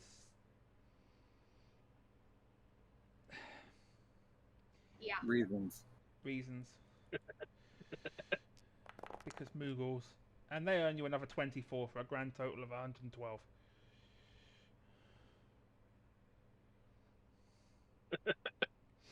People throw coins. That's not bad. They throw coins at you and they throw coins at the Moogles. So you all pull your stuff up and you get 112 gil in total.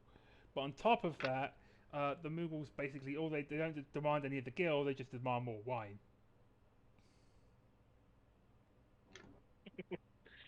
That sounds about right. You do, I mean, honestly, you're a Mikote dancer at that, and you have all your costumes. You do not look out of place. You notice there are other dancers of different races around the area, and they're all getting paid. You know, some of them are also getting taken off for more lewd acts. Some of them are sex workers. Because they have that whole brothel and Rogers Reach. They do, yeah. There's got to be at least one in Ul'Dah somewhere, at least. Gotta be. What's Wish I could find it. So is this the side quest I need to have you all go on find one of the brothels of Ul'Dah?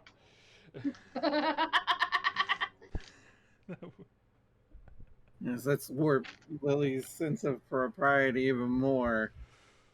Oh, I'm starting to think of episode titles already, and the first one I've got is Toss a Coin to Your Mikote.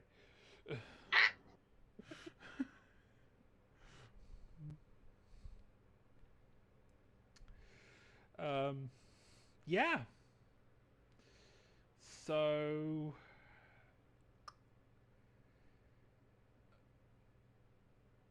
at that point, after Shikyle and the Mughals all done performing, and Lily has gone looking for Thancred and Valbarn, and Akemi also no doubt packs up and then also goes up to go find them.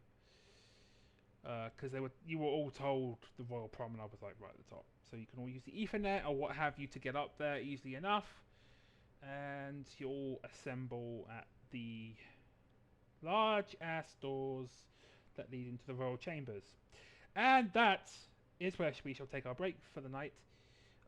So y'all go and hydrate. We haven't got any further purchases. It's just us watching right now, I think. We've had quite a few viewers. Yep. I don't know who's currently viewing, but whatever. Anyway, we're going to take a break. Go buy some Canadian dice at canadiandice.ca. Use the code VACTER for 10% off and all that fun stuff.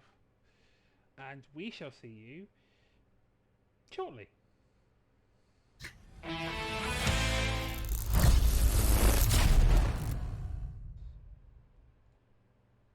And we're back. Okay, so I have done GM things and laid some groundwork for some stuff that's about to happen. All of you managed to assemble by the door, and there is one guard who was in full Sultan Sworn Paladin gear, like heavy, very holy looking armor, sword and shield kind of dealy, and he kind of holds up a hand, says, "What business do you have with the Sultana?" My name's Liliana, and I'm actually here to see Master Thancred. She's also with us, and we're on orders from the Admiral. And when She would hear Kimmy's voice because she didn't know he was behind her, and she'd just about leap out of her skin. at this point, also, I want to point out that Akemi has been over a hot pot for a while in the desert. So kind of disheveled, and also at this has the cauldron kind of backpacked. Are you inviting me to give you one level of exhaustion? Because I will do it. No, Little I'm just saying. I'm just saying that Akemi took their Akemi has like taken their hair down and is sweatier. Where in bloody hell did you come from? You see, when a man and a woman love each other very much. She pulls out a no list. She's going to shoot him. It's in the market. And the guard just looks at the two of you while taking the letter from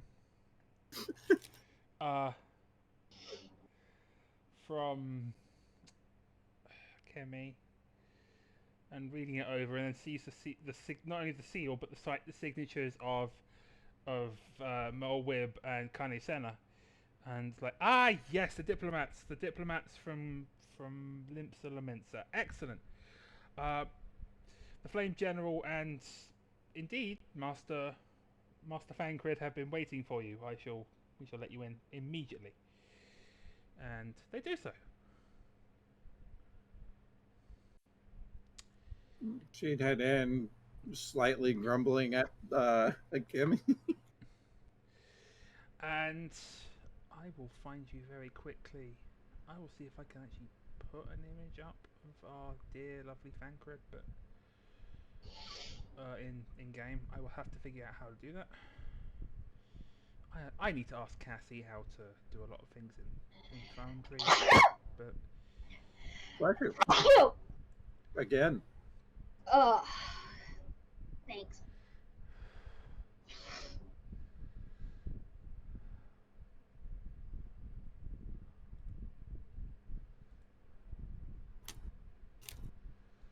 But that's the other thing. Oh yeah, Akemi still smells like food, just straight up like herbs and deliciousness. And sweat.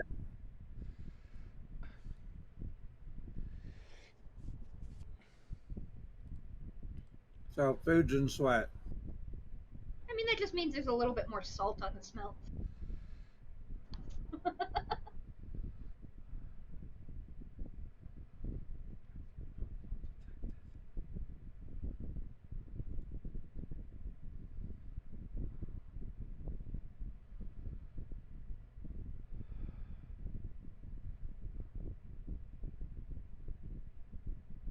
So, like, Yeah. are we sorry. like? Yeah, I'm having problems with stuff, and I was trying to get you.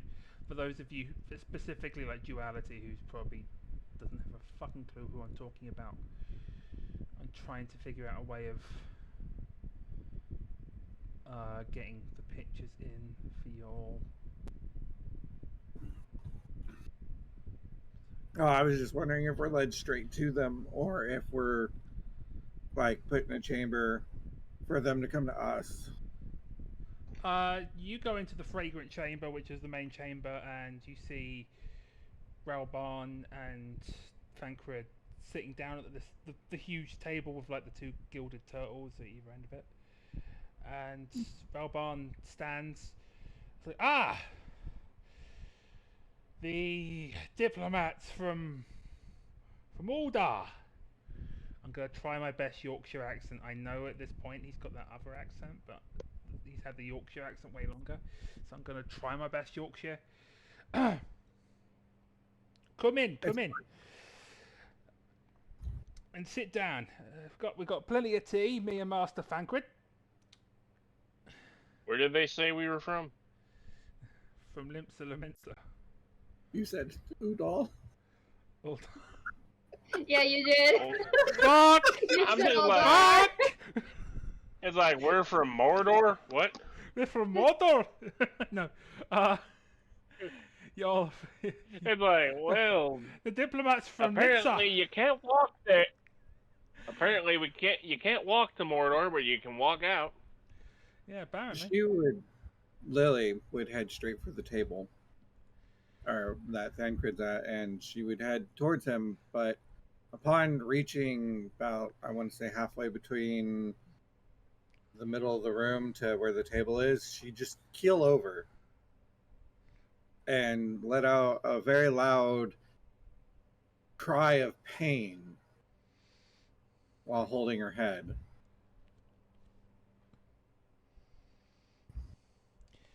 And immediately, like, Ralbarn and Thancred both get up and rush over to Lily's side. But there's Lily kind of writhing in the ground in pain, clutching her head.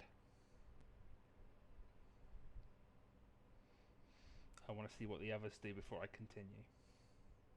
Or before you continue, Yuli. This is your thing. I'm finding Uh, Well, I mean, I was finding images. Well, I mean, I know a Kemi showed up there, but did anybody actually ever go get Shikao? I thought I- Chicago was with us. I'm pretty sure that someone would have, like, I think someone would have recognized you. Someone would have sent a runner for you down to the Adventurers Guild, down to the quicksand.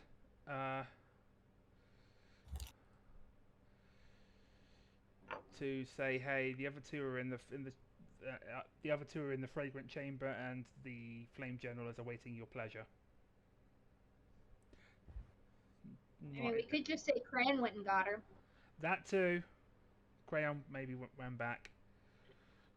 I am really trying to figure out how to do.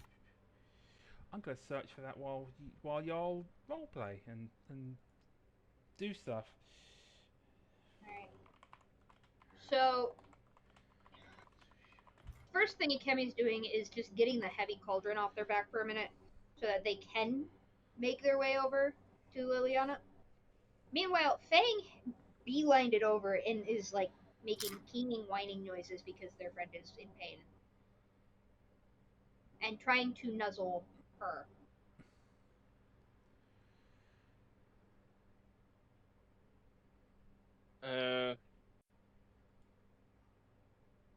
Shikao is just like, had too much to drink, eh? And I'm pretty sure Cran, if Cran's player was here, would still be just very standoffish and watching from afar. I have.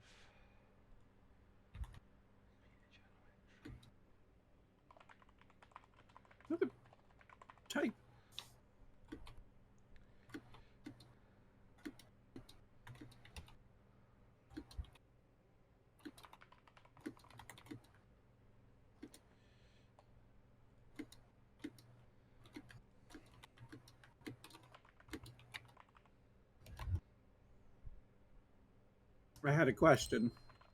Yeah. I sent it. Give me a sec. I'm One. figuring. I'm figuring out how to do this, and I think I have it. I'm going to test this. We're doing so much on the fly, but that's okay. Save image as. We're very good at doing things by the seat of our pants. Yes, that's a typical. That is a typical vector thing. Why is it .gif? I thought I saved it as a. Whatever.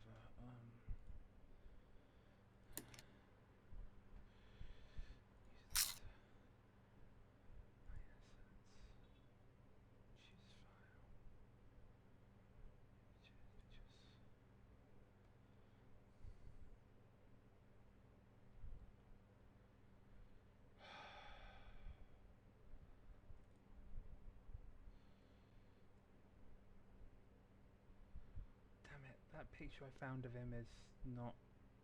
That's deliberately not. Anyway.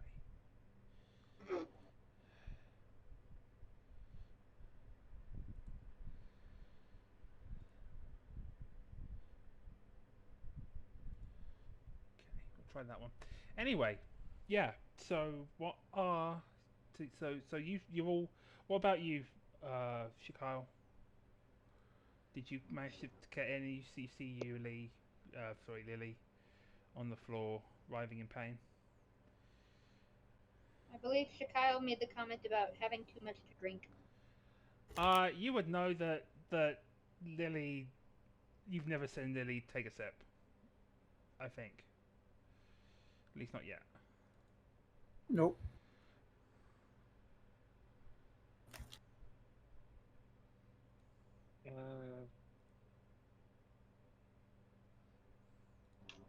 Be confused and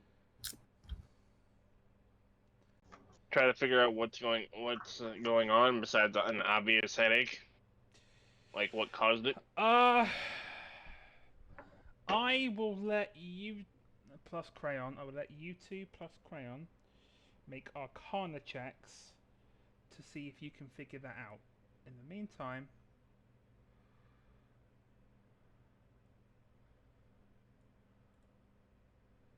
I will. Damn. Yeah, you're gonna figure that out real quick. Oh yeah. I could do this. Nope. Even with the extra +1, nope. That's just like totally two different spectrums So, there. Dirty 20 and a 5. Do you all see that image? I do. Yep. That's That's Hang on, I pretty, don't have pretty the- image. I can't decide if he's got a punchable face or another kind of face. And It's then the other kind of face. It looks like a knockoff Dante from Devil May Cry. Am I wrong? No. I refuse to answer that question out of.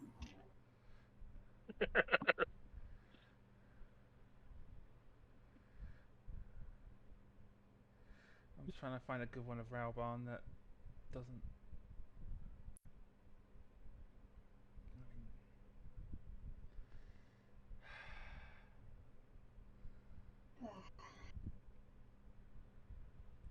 Okay, there we go.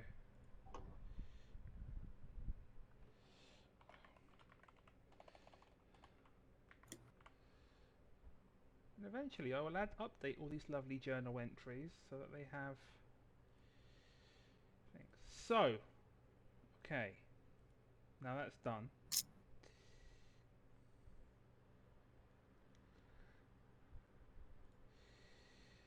Okay. Shikyle, you're drunk off your ass, and you still think that Lily is drunk. I will roll Crayon real quick to see if Crayon does any better, but I very much doubt it unless it's a nat 20. So, boop, boop, go. No, no. Crayon is also of the opinion that Lily had too much to drink in the time that he ran down to go and get Shikyle. Kemi, you know better. You sense void taint. Like something is trying to pull Lily's soul out of her body. Lovely. Yeah. So, as somebody who uses void magic, is there anything that I can do? You can attempt to sever it. I will allow that. Okay. Wait. What would you like me to roll for that one? Hold on. Another Arcana check, but I'm. Oh, you whispered something to me and I didn't see it yet. Yep. Yes, that is absolutely fine. You can do that. Sweet. So, before he gets the chance to sever the link, he would, being a sensitive to the Arcana, and I'm pretty sure the others didn't sense this coming, but you, Kimmy would. She's losing control of her magic. And the intense pain, the panic, the fear, all of it, she's just about to erupt with her magic. So, be a very strong pulse of just pure etheric magic that is completely uncontrolled, that would just explode from her. Okay. I don't know if it would cause damage. That's not my call. Do we need to make resistance checks? Yeah, I would say you do. Not even. I wouldn't even say resistance checks. You're all in such close proximity that it's really hard to get away from this. And I am going to do something when I go think about where it is. I know where it is. Come along.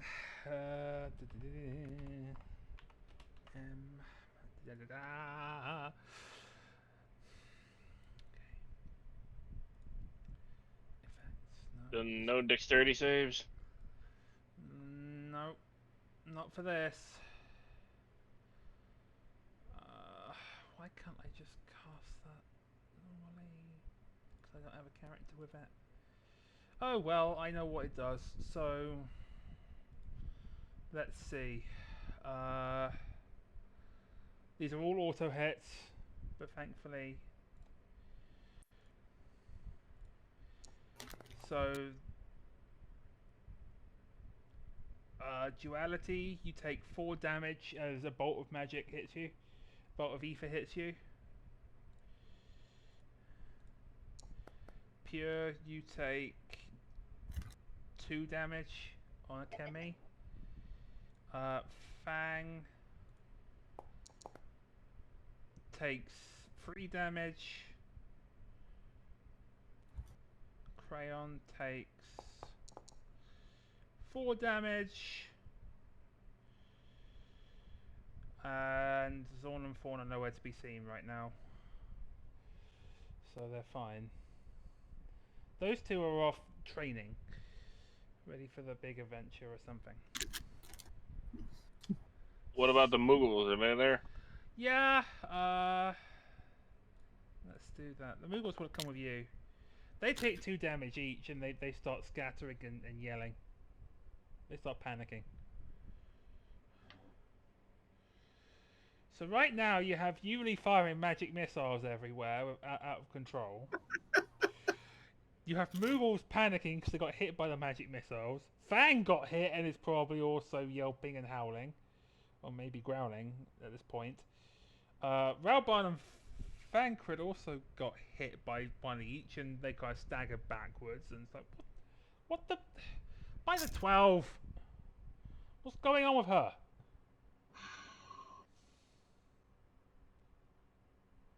And at this point, Akemi just kind of gives a very tired sigh, just fuck this shit, pulls out one of their daggers and tries to sever the connection to whatever is causing it. Give me another Arcana check. Okay. You can do this at advantage because you did well on the first check to realise what was going on. That 15 would be absolutely fine for your purposes. You kind of slash, you kind of you channel some void energy into the dagger, and you just kind of slash at the strings that are kind of attaching to Lily, and they sever. And Lily stops writhing and ground in pain. It looks exhausted though. Lily has taken 1 level of exhaustion from this ordeal, but is no longer writhing and ground in pain. But absolutely looks like it was a fucking ordeal and is still kind of recovering from it. The strings just disappear. They don't like trail off in any specific direction. They just turn into dark ether and Evaporate. they evaporate, as dark ether tends to. So yeah. Alright. I'm pretty sure during all of that, her mask would have fallen off. Mm-hmm. And she would be crying, of course, that much pain. But Akemi would see her eyes for the first time. There's a reason she can get in and out of Allegan ruins as easily as she does. One of her eyes is gold, or the other is that red. She's a descendant of the royal Allegan bloodline. Okay. Which is why she hides her face. Most people would take advantage of that. She can literally access any Allegan technology with her royal bloodline. You won't tell my favorite balls. That was just random out of the blue. I'm sorry. I didn't even hear it that properly because of my reduced hearing. So Sam came up and went, "Do you won't tell me if he ate my balls?" That's things I want whispered into my ear. well then. Dee, did you eat her balls? Okay. He So said yes, and he regrets it. Sorry. Akemi acts fairly quickly. Mind you, I've got this kind of slight headcanon with them. Whenever they use void energy, their eyes do like smoky blackness. So Yeah. that's fading away, and they don't even think. They just scoop her into their arms, grab the mask off the floor, and tuck it into her arms, and just kind of hold her to them, comfortingly, and just the most awkward of head pats between her ears. The only other one that knows of her bloodline would be her master, which is Tancred. I mean, Akemi has no fucking clue. He just knows that his partner, or one of his teammates, is distressed.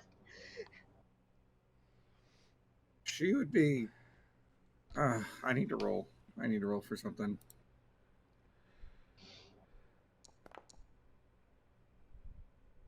She does not keep her composure. She just leans into him and starts bawling. And those tiny little Makote hands are completely gripped onto his armor. Not sure we're on the hard metal armor to grip, but Well, there's always the neck parts or the 2 side parts for the arm. okay. Well, if she's gripping onto the gorget, Akemi is going to cough briefly and guide her hands back down so that she's Probably. not choking him. Now. Do I need to make you roll for kink? Not this time. Not my kink, not Akemi's kink. No. Not yet. We didn't. Those bolts weren't lightning.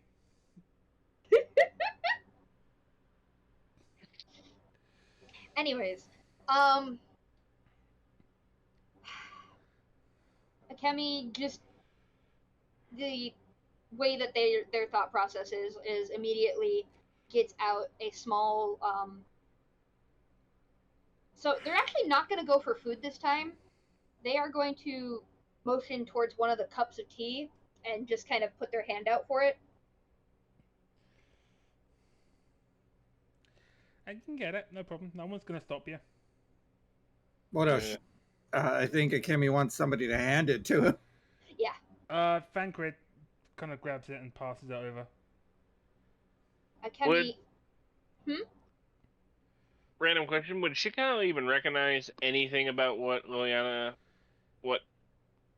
about Liliana's heritage or anything like that, Give me a history check. or is that just common knowledge? Give me a history check. Yeah. No, you realize Jack I rolled shit. Nope. You think I rolled a 1. You think she's a mutant? You think she's some kind of mutated Makote? I mean, if you read the thing in the when you're making a Makote character, they do say that heterochromia and Makote are considered ill omens. Yeah, there I you mean, go. he's a Makote. Yeah, she, they're also a Makote, and it's like you think that Lily is a curse, bad omen. Well, that would explain how we got the primal. Says that out, right? Okay. I think the episode there is going to be Liliana's curse or something. Cursed Makote. Liliana cursed Makote. First bloodline. Yeah. Curse of the Anyway. one-liners. Yeah. But yeah, no. Upon getting the cup of tea, Akemi is going to very carefully guide it into Liliana's hands and just sternly but like calmly say, "Drink." She drank shakily. And Fancred then looks over, kind of comes over. What happened? Can you tell me? She'd look at him, those big eyes, and yes, Sam, stop bringing me cats. Kind of do the. I'm not sure if I can explain it, but I'll try. I heard a voice, and it felt like someone was reaching into my very being and ripping me from reality. And they said, "Don't go this way. It'll lead to ruin." It sounded like a young man.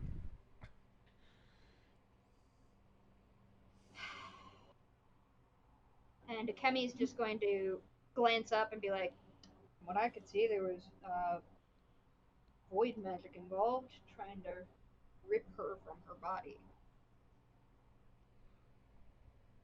If I had to take a guess, Master Thancred, I'd say it was some kind of rudimentary summoning magic. I'll give you that one. You don't need any rolls to discern it was a kind of summoning magic. Anything further, and I will have you do an Arcana check. Well, let me go ahead and do an Arcana check and see if she would be able to tell them anything further. Yeah.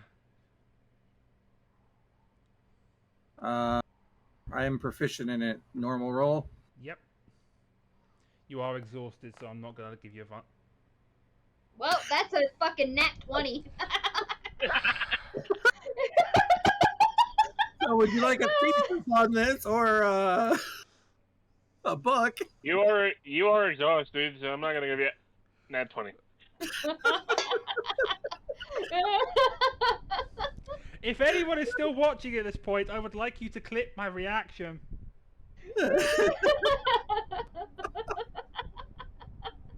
If anyone is still watching the stream at this point, please clip my reaction. What just happened? I was going to say, I'm not going to give you advantage or anything, because A, you're in pain, and B, you're exhausted from the said pain, so I'm going to knock this down to a normal roll.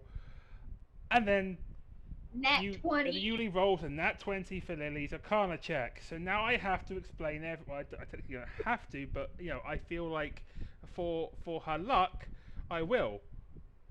And I will do so in the presence of the others, so Lily does not have to repeat it like I did.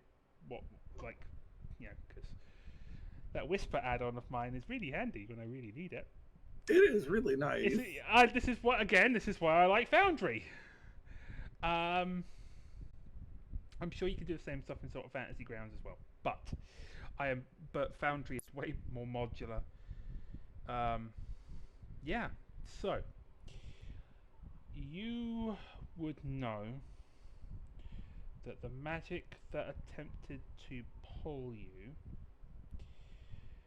would require a prodigious amount of ether, so a lot of ether, and that the Allegans have certain structures that are designed for such things.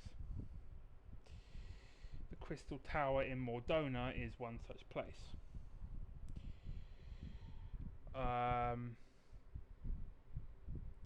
The problem here is you weren't being pulled on this plane. And I would know that. Yet you would know that whoever was trying to pull / summon you was trying to do so from what you can only assume is another dimension. Or something along those lines. Whether they were trying to pull you into the void, into nothingness, you don't know because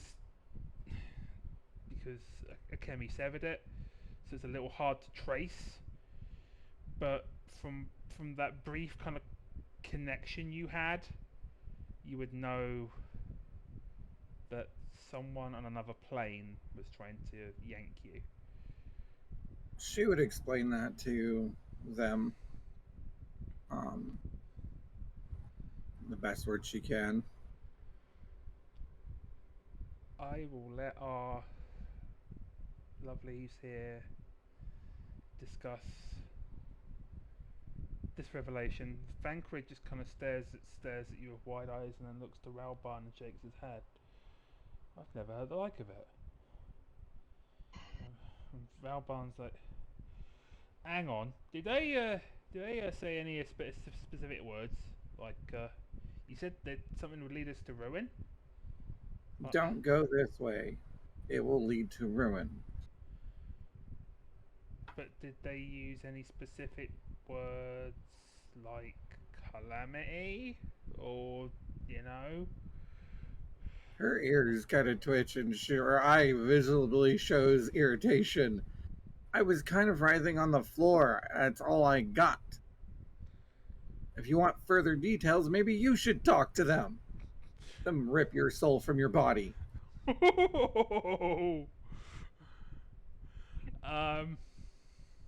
Angry kitty tail twitch. Which promptly hits Akemi in the face. Yes. And after getting the fluff out of their mouth, they sigh, pat her between the ears again as kind of a shut the fuck up, please. And then look around like, well, that was some more shit. I don't know the voice. I don't know what they really want. But I want to find out. Well, can we ring them back? Oh god, here we go. Can you set me down? Are you gonna be able to stand? I won't know until you set me down. Okay. Akemi. Do I need to roll to see if I can stay on my feet? No, you're fine. Okay. You've had tea, you've had time to recover. The exhaustion will stay until you've had a long rest. And I mean a long rest that includes a new day, so basically got to sleep overnight. And I will let you drop one level. I'm not going to make anyone hit you with greater restoration for that, because A, we don't have anyone really watching right now, and B, sleep, unless there's something really, really wrong. Like if they actually managed to get a portion of your soul, I would that'd be a different problem. That'd She be kind of wibbles a little, but catches herself. Puts her mask back on before she says anything else. I'm sure people have questions that I don't have answers to. Looks at Thancred, but Master, before anything, I wanted to talk to you until this happened. I'm full of all kinds of doubts and questions, and you used to tell me my comrades were the most important thing in the world, and I almost got one of them killed because of my own insatiable curiosity. And I know we're supposed to be here to help hunt down this primal Ifrit, but now, honestly, all I want to do is find out where this voice is coming from. And I'm torn between seeking my own redemption or doing what the world seems to be calling me to do. And you see Thancred fold his arms and listen to you, and he nods knowingly.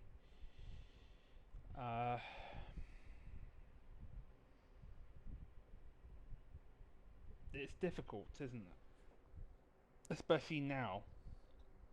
See, I brought you here and your comrades with the intent of extending an invitation into the Scions of the Seventh Dawn after your exploits in Sestasha Seagrot and in defeating Good King Mogulmog.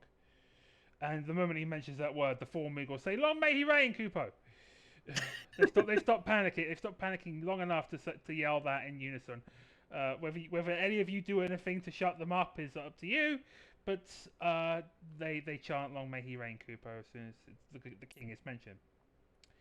She probably just snaps her fingers and glances underneath her mask at them. And they hide. They hide behind Shikyle.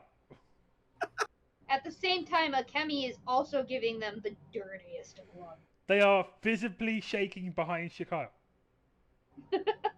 Shikyle just pulls out a bottle of wine like this is a typical Tuesday.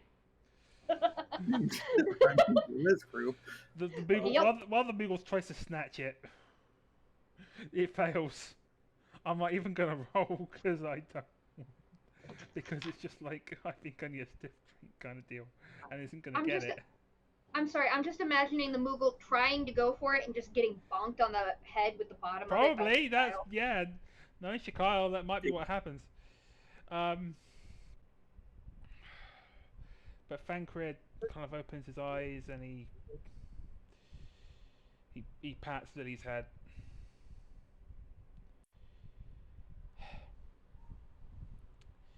You have an insatiable curiosity about you, don't you? That's why you chose me to be your apprentice. Exactly. Now, admittedly, I was Louis Suar's apprentice, and he only picked me up because I tried to steal from him that one time. You told me. After you hit on me. I thought we agreed we were never going to speak of that again. I thought we agreed you'd also never pat me on the head like a child again. Smiles. Touche. But as an Archon of Sharlayan, I feel it would be remiss of me to try and sway you from the path that you are walking. We can handle Ifrit, us Scions, especially with Minfilia and the Echo. We can handle that. Minfilia can protect us from Ifrit's effects. It's not a deal breaker. We can handle that. The invitation is still there. Do not get me wrong.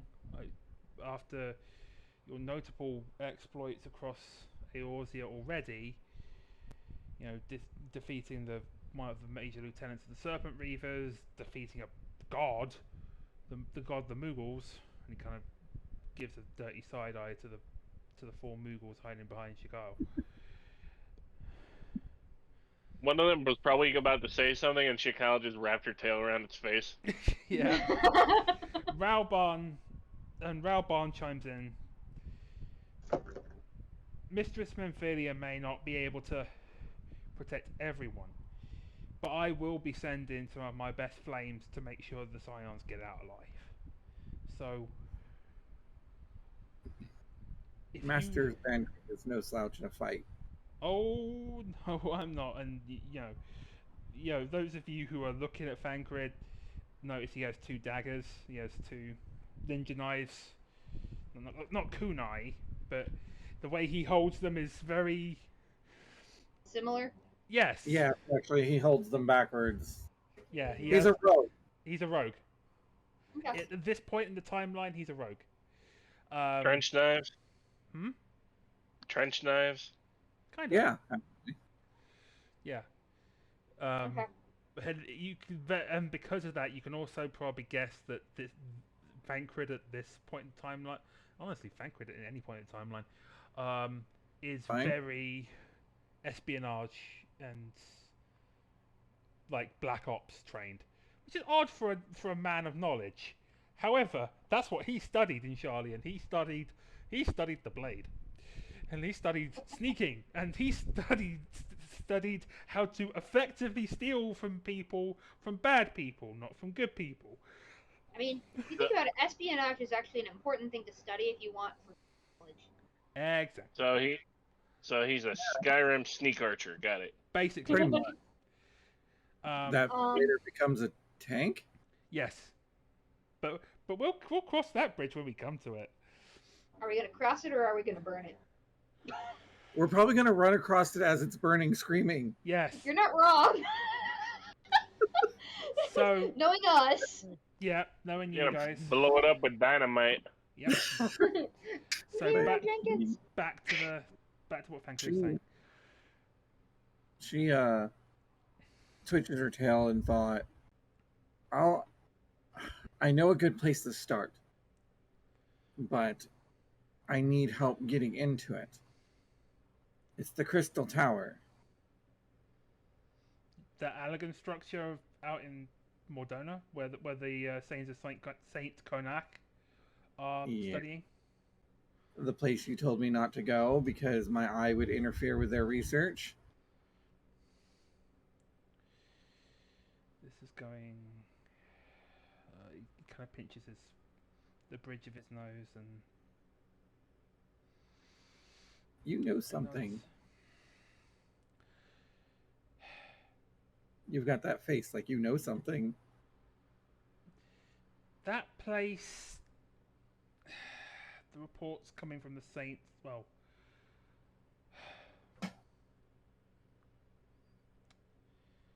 The Sons of Saint Connor can't even get near the tower.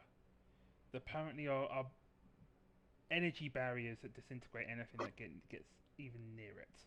Before you can get to this dais with a portal that leads into the tower proper. But If you give us passage to the tower, I'm pretty sure I can get in.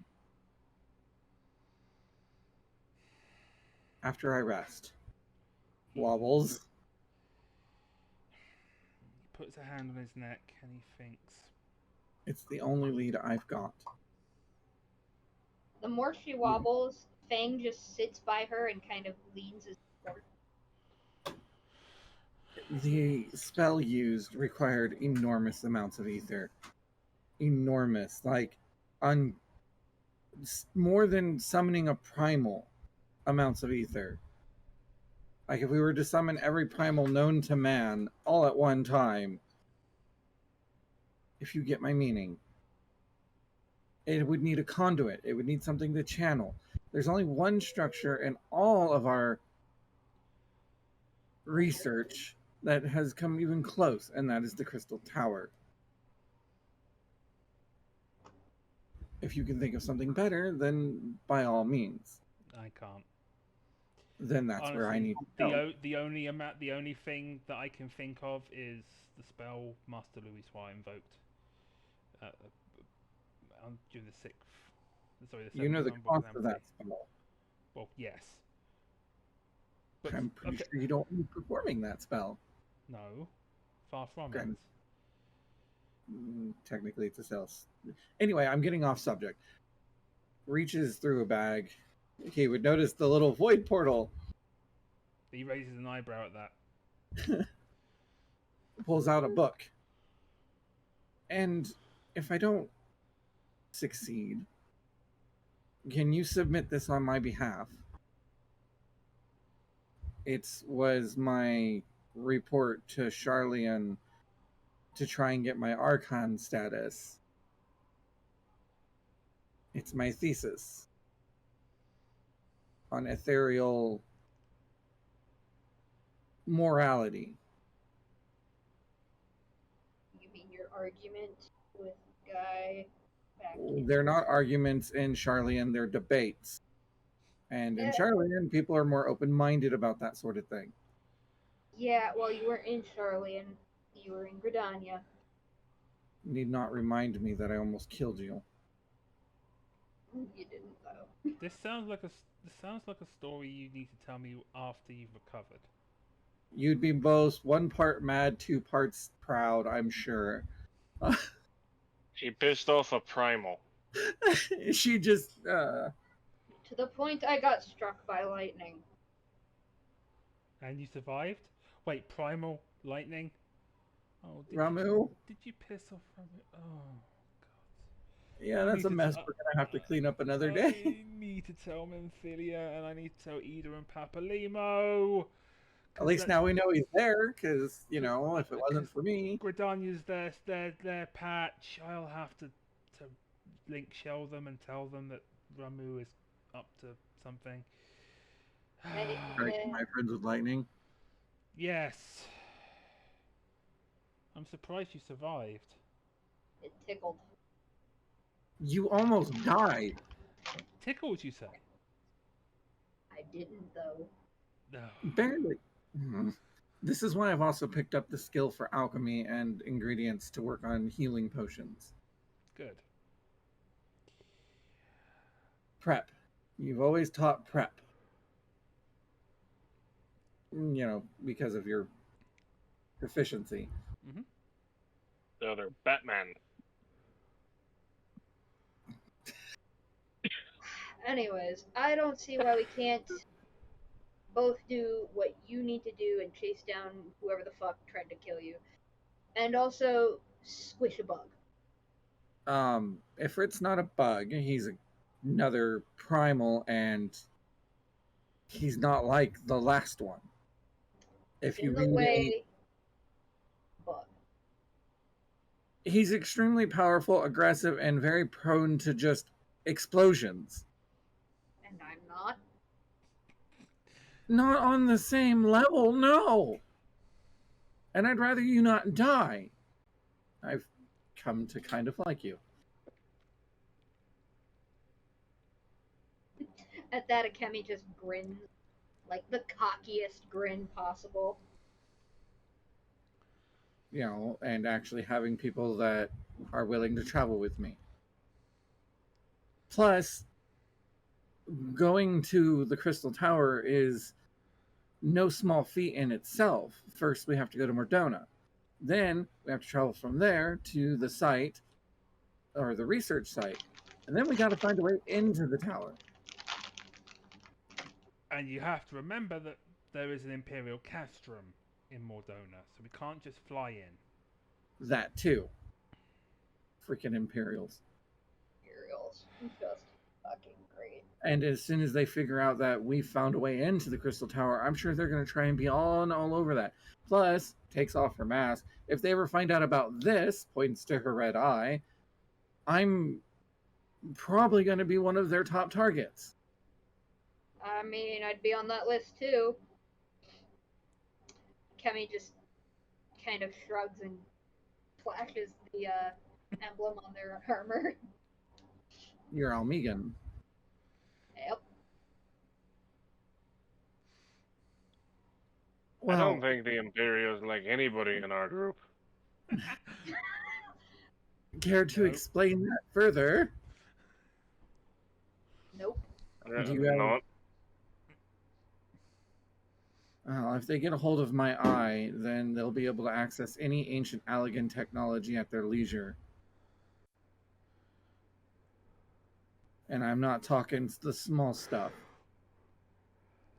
Imagine if they got control of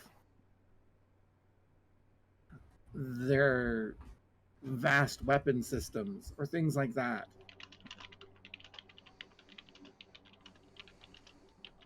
I can't let that happen, which is why I wear this mask so nobody can see it.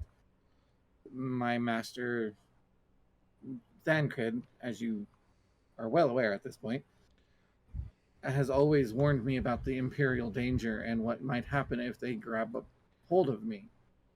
In Charlian, I was all kinds of things.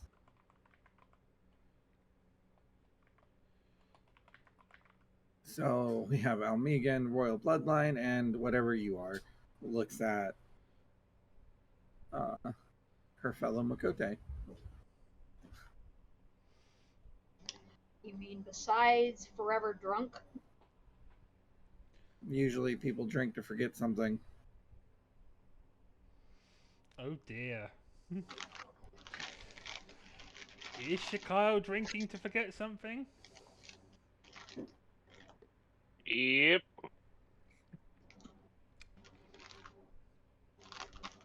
Does A lot of fucked up shit. A lot of fucked up shit's happened to her in her life. Does Shikyle say anything when Lily makes that comment? She just kind of looks down at her bottle and takes another swig. Also, I'm surprised she looks at Shikyle. I'm also kind of surprised that you're not instantly, I don't know what the word for it is, hating me because I have multicolored eyes. Isn't that taboo amongst our kind?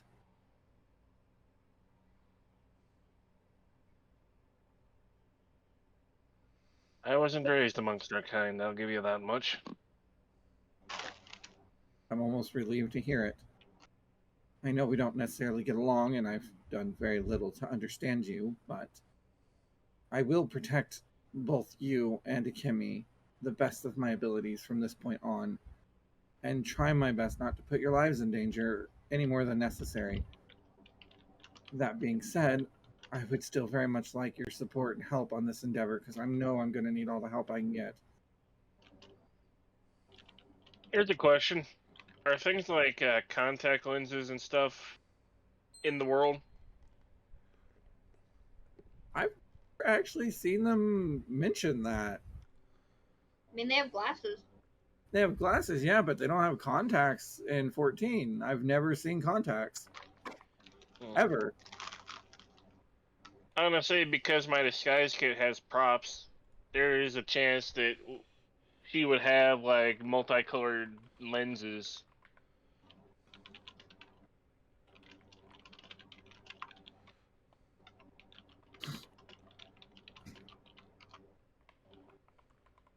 Well, seeing as they are a thing that's been in our world since the 1800s, I could see it happening. I mean, I could see it there too. It's never ever once come up. That's Sophia call then. Yeah. I will say that they are absolutely a thing. In which case, Shikyle would reach into her disguise kit and pull out a pair of colored contacts. Brown would cover the color, green would cancel it out. Get your pick. Well, that's for one eye. Her other eye is bright ass gold. Yeah. But would you rather have heterochromia or the red eye? Fair point.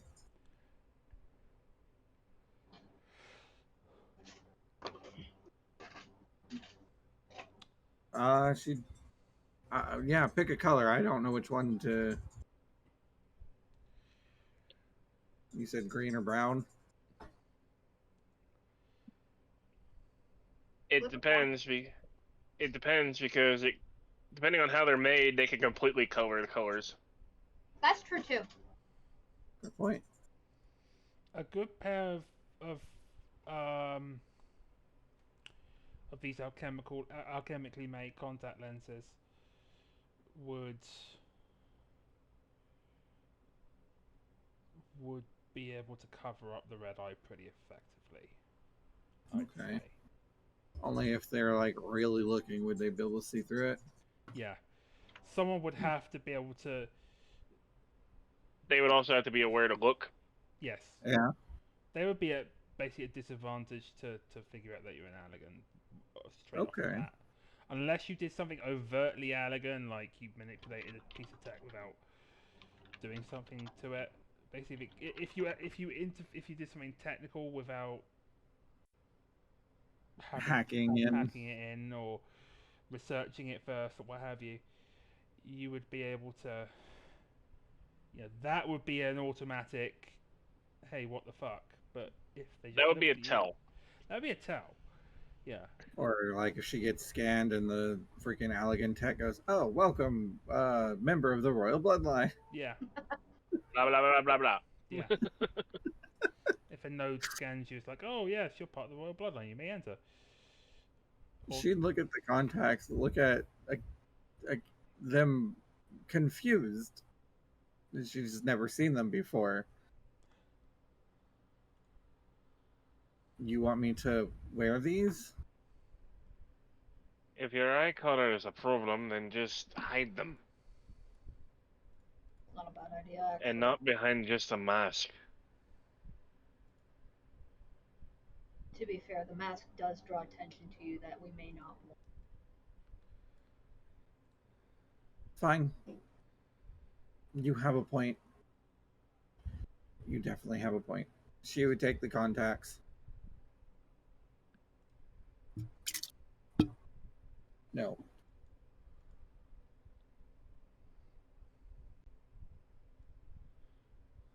But I don't think she'd attempt to wear them right away. So she'd put them away to put them on after she's gotten rest. Mhm. I'd also suggest getting a hold of some eye drops. They kind of help. Definitely. Well, I mean, I can just make some eye drops, so that shouldn't be a problem. I appreciate it. I'm gonna lay down now. You do that. And she'd probably slide to the floor right there. With a wolf to help her down. Uh-huh. Yes. And here I thought that was my thing. Not today. Vankrid just looks at the rest of you, and then looks to Ralbarn, who nods. And Vankrid smiles. We'll make it happen. We'll get you safe passage to Mordona. And then Yuli can follow this lead to its conclusion. We can handle things here for the time being, and when you return, then we can, from your research expedition, we can Kick a bug in the nuts. kick a fire demon in the nuts. Yeah. Oh, before we end this meeting, I do have something a little bit more personal of a message to tell you from From who? the Admiral. Oh. I believe it was the sniffing around the stable.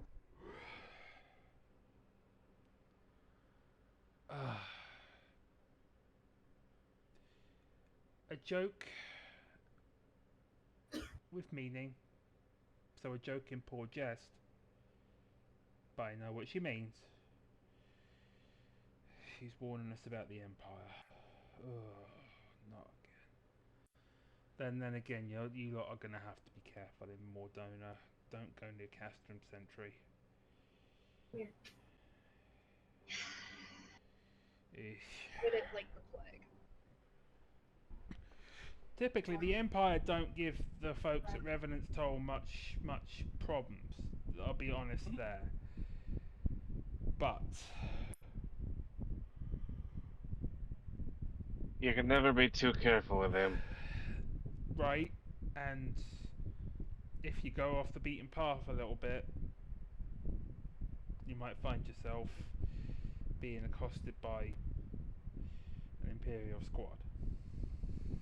Nothing new for me. So, my solution to your problem would be we can get you to Mordona without Imperial interference.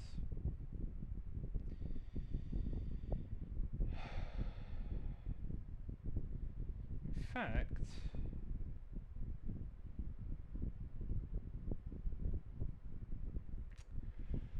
no, he's still missing.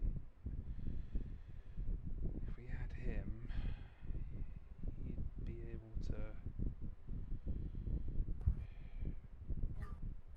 No, he kind of trails off. We can still get you there, it's not a problem, but it would just be a little bit easier if we had access to a certain individual who went missing since the calamity. What individual? Master Sid Garland, head of the Garland Ironworks. Would she know who that is? Yes, you would. With Lily? Lily Cammy? would, but honestly, all of you would know of Sid Garland. Sid Garland is one of the biggest Imperial defectors has ever been. He is also the son of Midas Garland, who was head of the Meteor Project, which caused Dalem to fall. But he defected from the Empire, refusing to build weapons for them, and basically turned his genius level magitech knowledge that he came from the Empire with to good. He basically is he builds the best airships, the best defenses. You know, he loves elegant tech. You know, he's basically if the Eorzeans need someone who knows magitech or has an inkling about Allegan tech, Sid's their guy. But he's been missing since the calamity, and they have no idea where he is. The Ironworks have still been running without him, but it's not been the same. Would they have any clues to go? Well, why am I asking when I should probably just do it in character? She'd look up a little bit. Do you have any leads? Do we know where to look?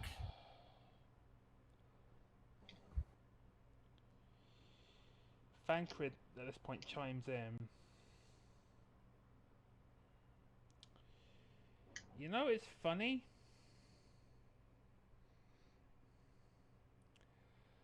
But I was talking to a contact of mine at the Church of Saint Adama Landama out in Eastern Fanlan a while ago, a couple of days ago. Just checking in on him, you know. And there's this fella who works for him called Marx. Really withdrawn, quiet fellow. But I watched him fix the roof of the church, and his hands, when they gripped the tools, they worked with speed like I've never seen before. It's like you put the man on a task of fixing something or creating it or something along those lines, and it's like magic. She'd smile.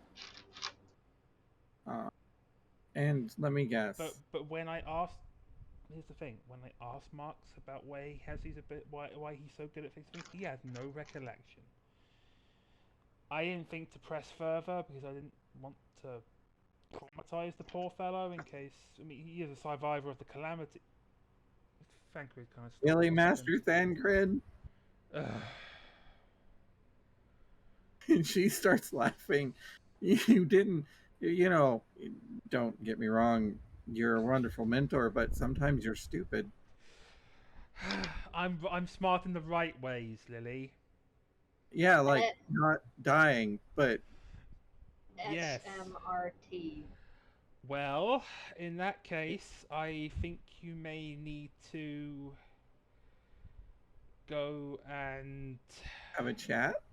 Have a chat with our dear friend Marks and maybe stir up the memories in him to see if he really is our missing Magitech engineer.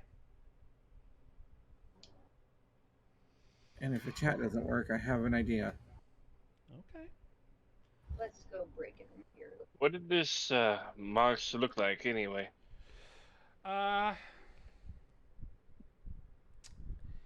Silver hair, beard, wearing a black cloak. I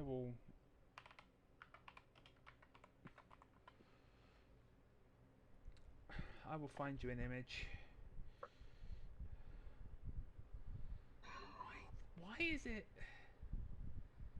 Oh God! I'm just gonna give you an image of. It would be easier to give you an image of Sid.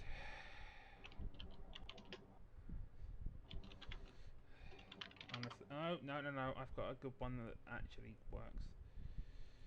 Okay, can I save that one without it doing it as a weird... It's a JPEG.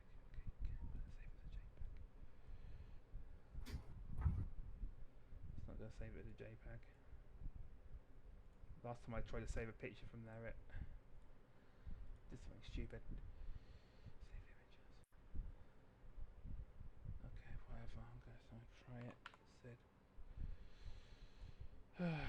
No, it's saving it as a weird extension.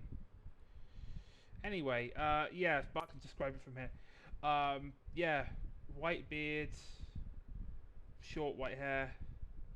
He wears a black cloak with a hood, like he's a priest of the church. He does have a toolkit.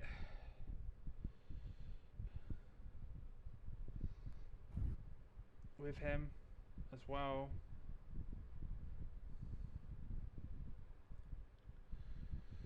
I actually can find a good image. There we go. No.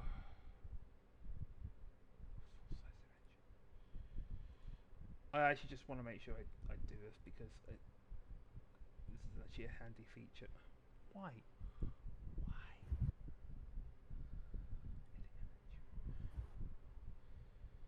Maybe if I do it this way. Anyway, so that's what he looks like.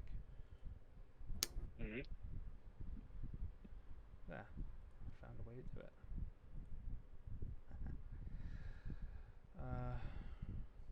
I will upload it into a journal entry for y'all.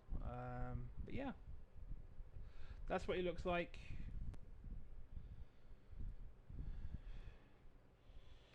So, Would she recognize that description of anybody? Yeah. That is exactly what an older version of Sid Garden would look like. The last time you heard a description of him,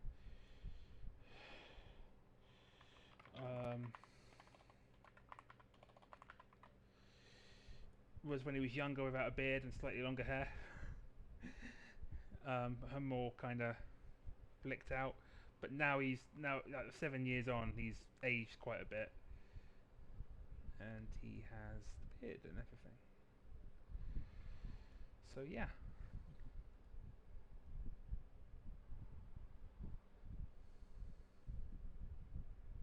well, I think with that conversation being mostly done, she would pat the dog, Wolf, sorry, and do her best to head towards an end room.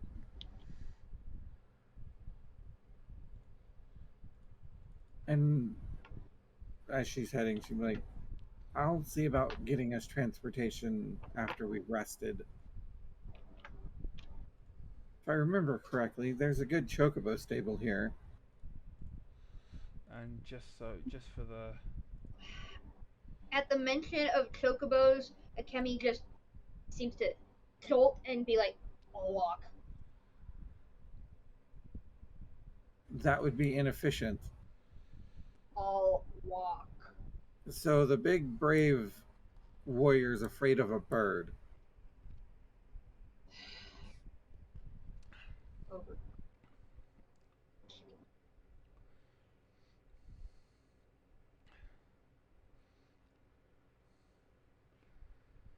If I can get on a chocobo, so can you. No. If we walk, it'll take us days. If we ride a chocobo, it'll take us hours.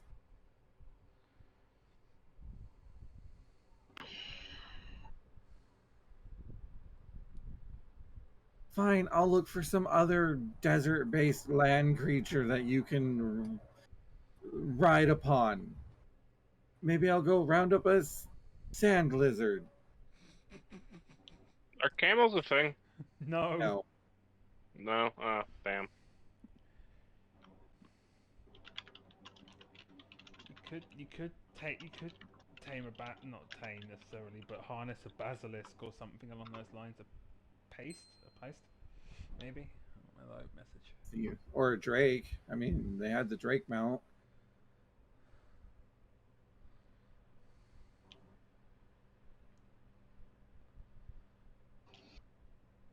Drake would be cool. Akemi sighs, kind of rubs their neck, and then just feeling the sticky sweat, looks over and is like, "There's a place I can freshen up."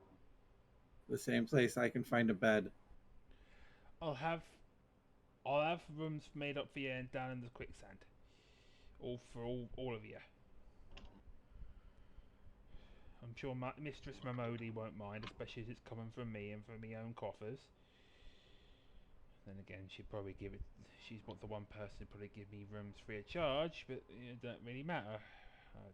Still pay me way, even after all these years. In the meantime, yeah, you should get plenty of rest, and let me and Master Fancred at least try and get your son transportation sorted out to the church and out to Camp Dryborn. But I will tell Apparently, you, don't move the giant scary chickens. an airship going that far shouldn't be too much of a problem. The Imperials ain't going to give. The Imperials don't have any kind of anti-air magitech out this way. It's only if we went near a castrum it'd be a problem, and that's why I can't give you an airship straight to Mordona.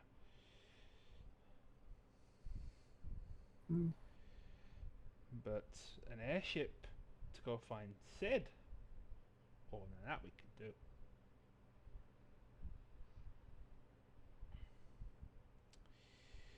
And I think, unless anyone else has anything they wish to say, that's probably a good place to leave it for the night. With all of you going to bed.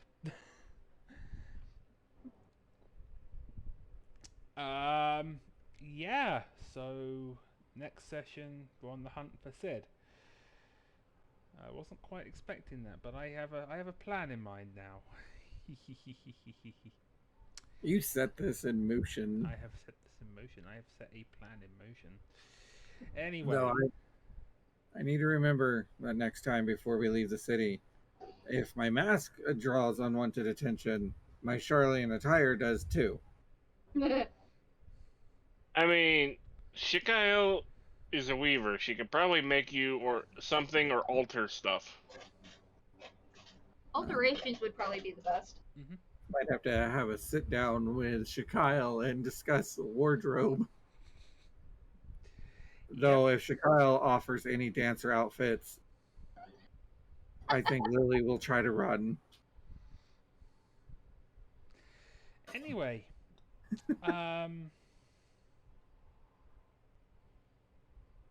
Yeah. Not quite level I'm- 3 yet. Oh, come on. Yeah. I mean, who's really gonna think twice about a Makote dancer? It's her having to reveal skin that would be the problem.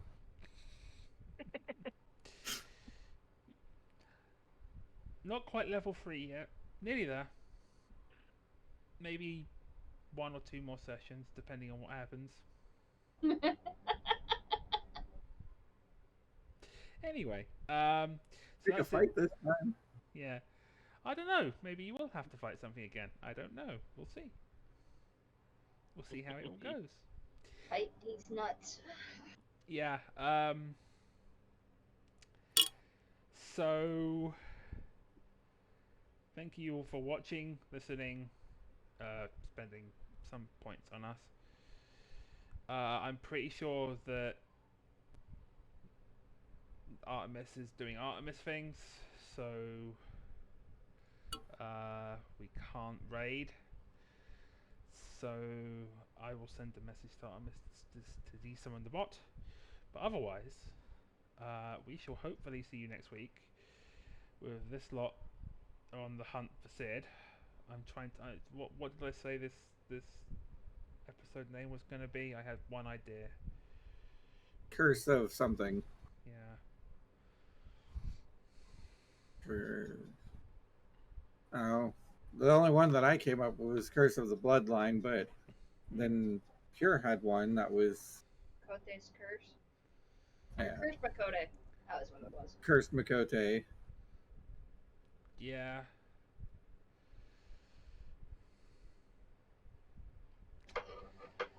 Anyway. I mean, we are in the desert. Yeah, I'll think of something to give to Afi. I always do. Anyway, we shall hopefully see you next week. Remember, tomorrow is Fixius 5 at 8:30ish, so Eastern time, of course. And we shall see you next week. Have a lovely evening, morning, whenever you're listening to us. And bye! Toodles.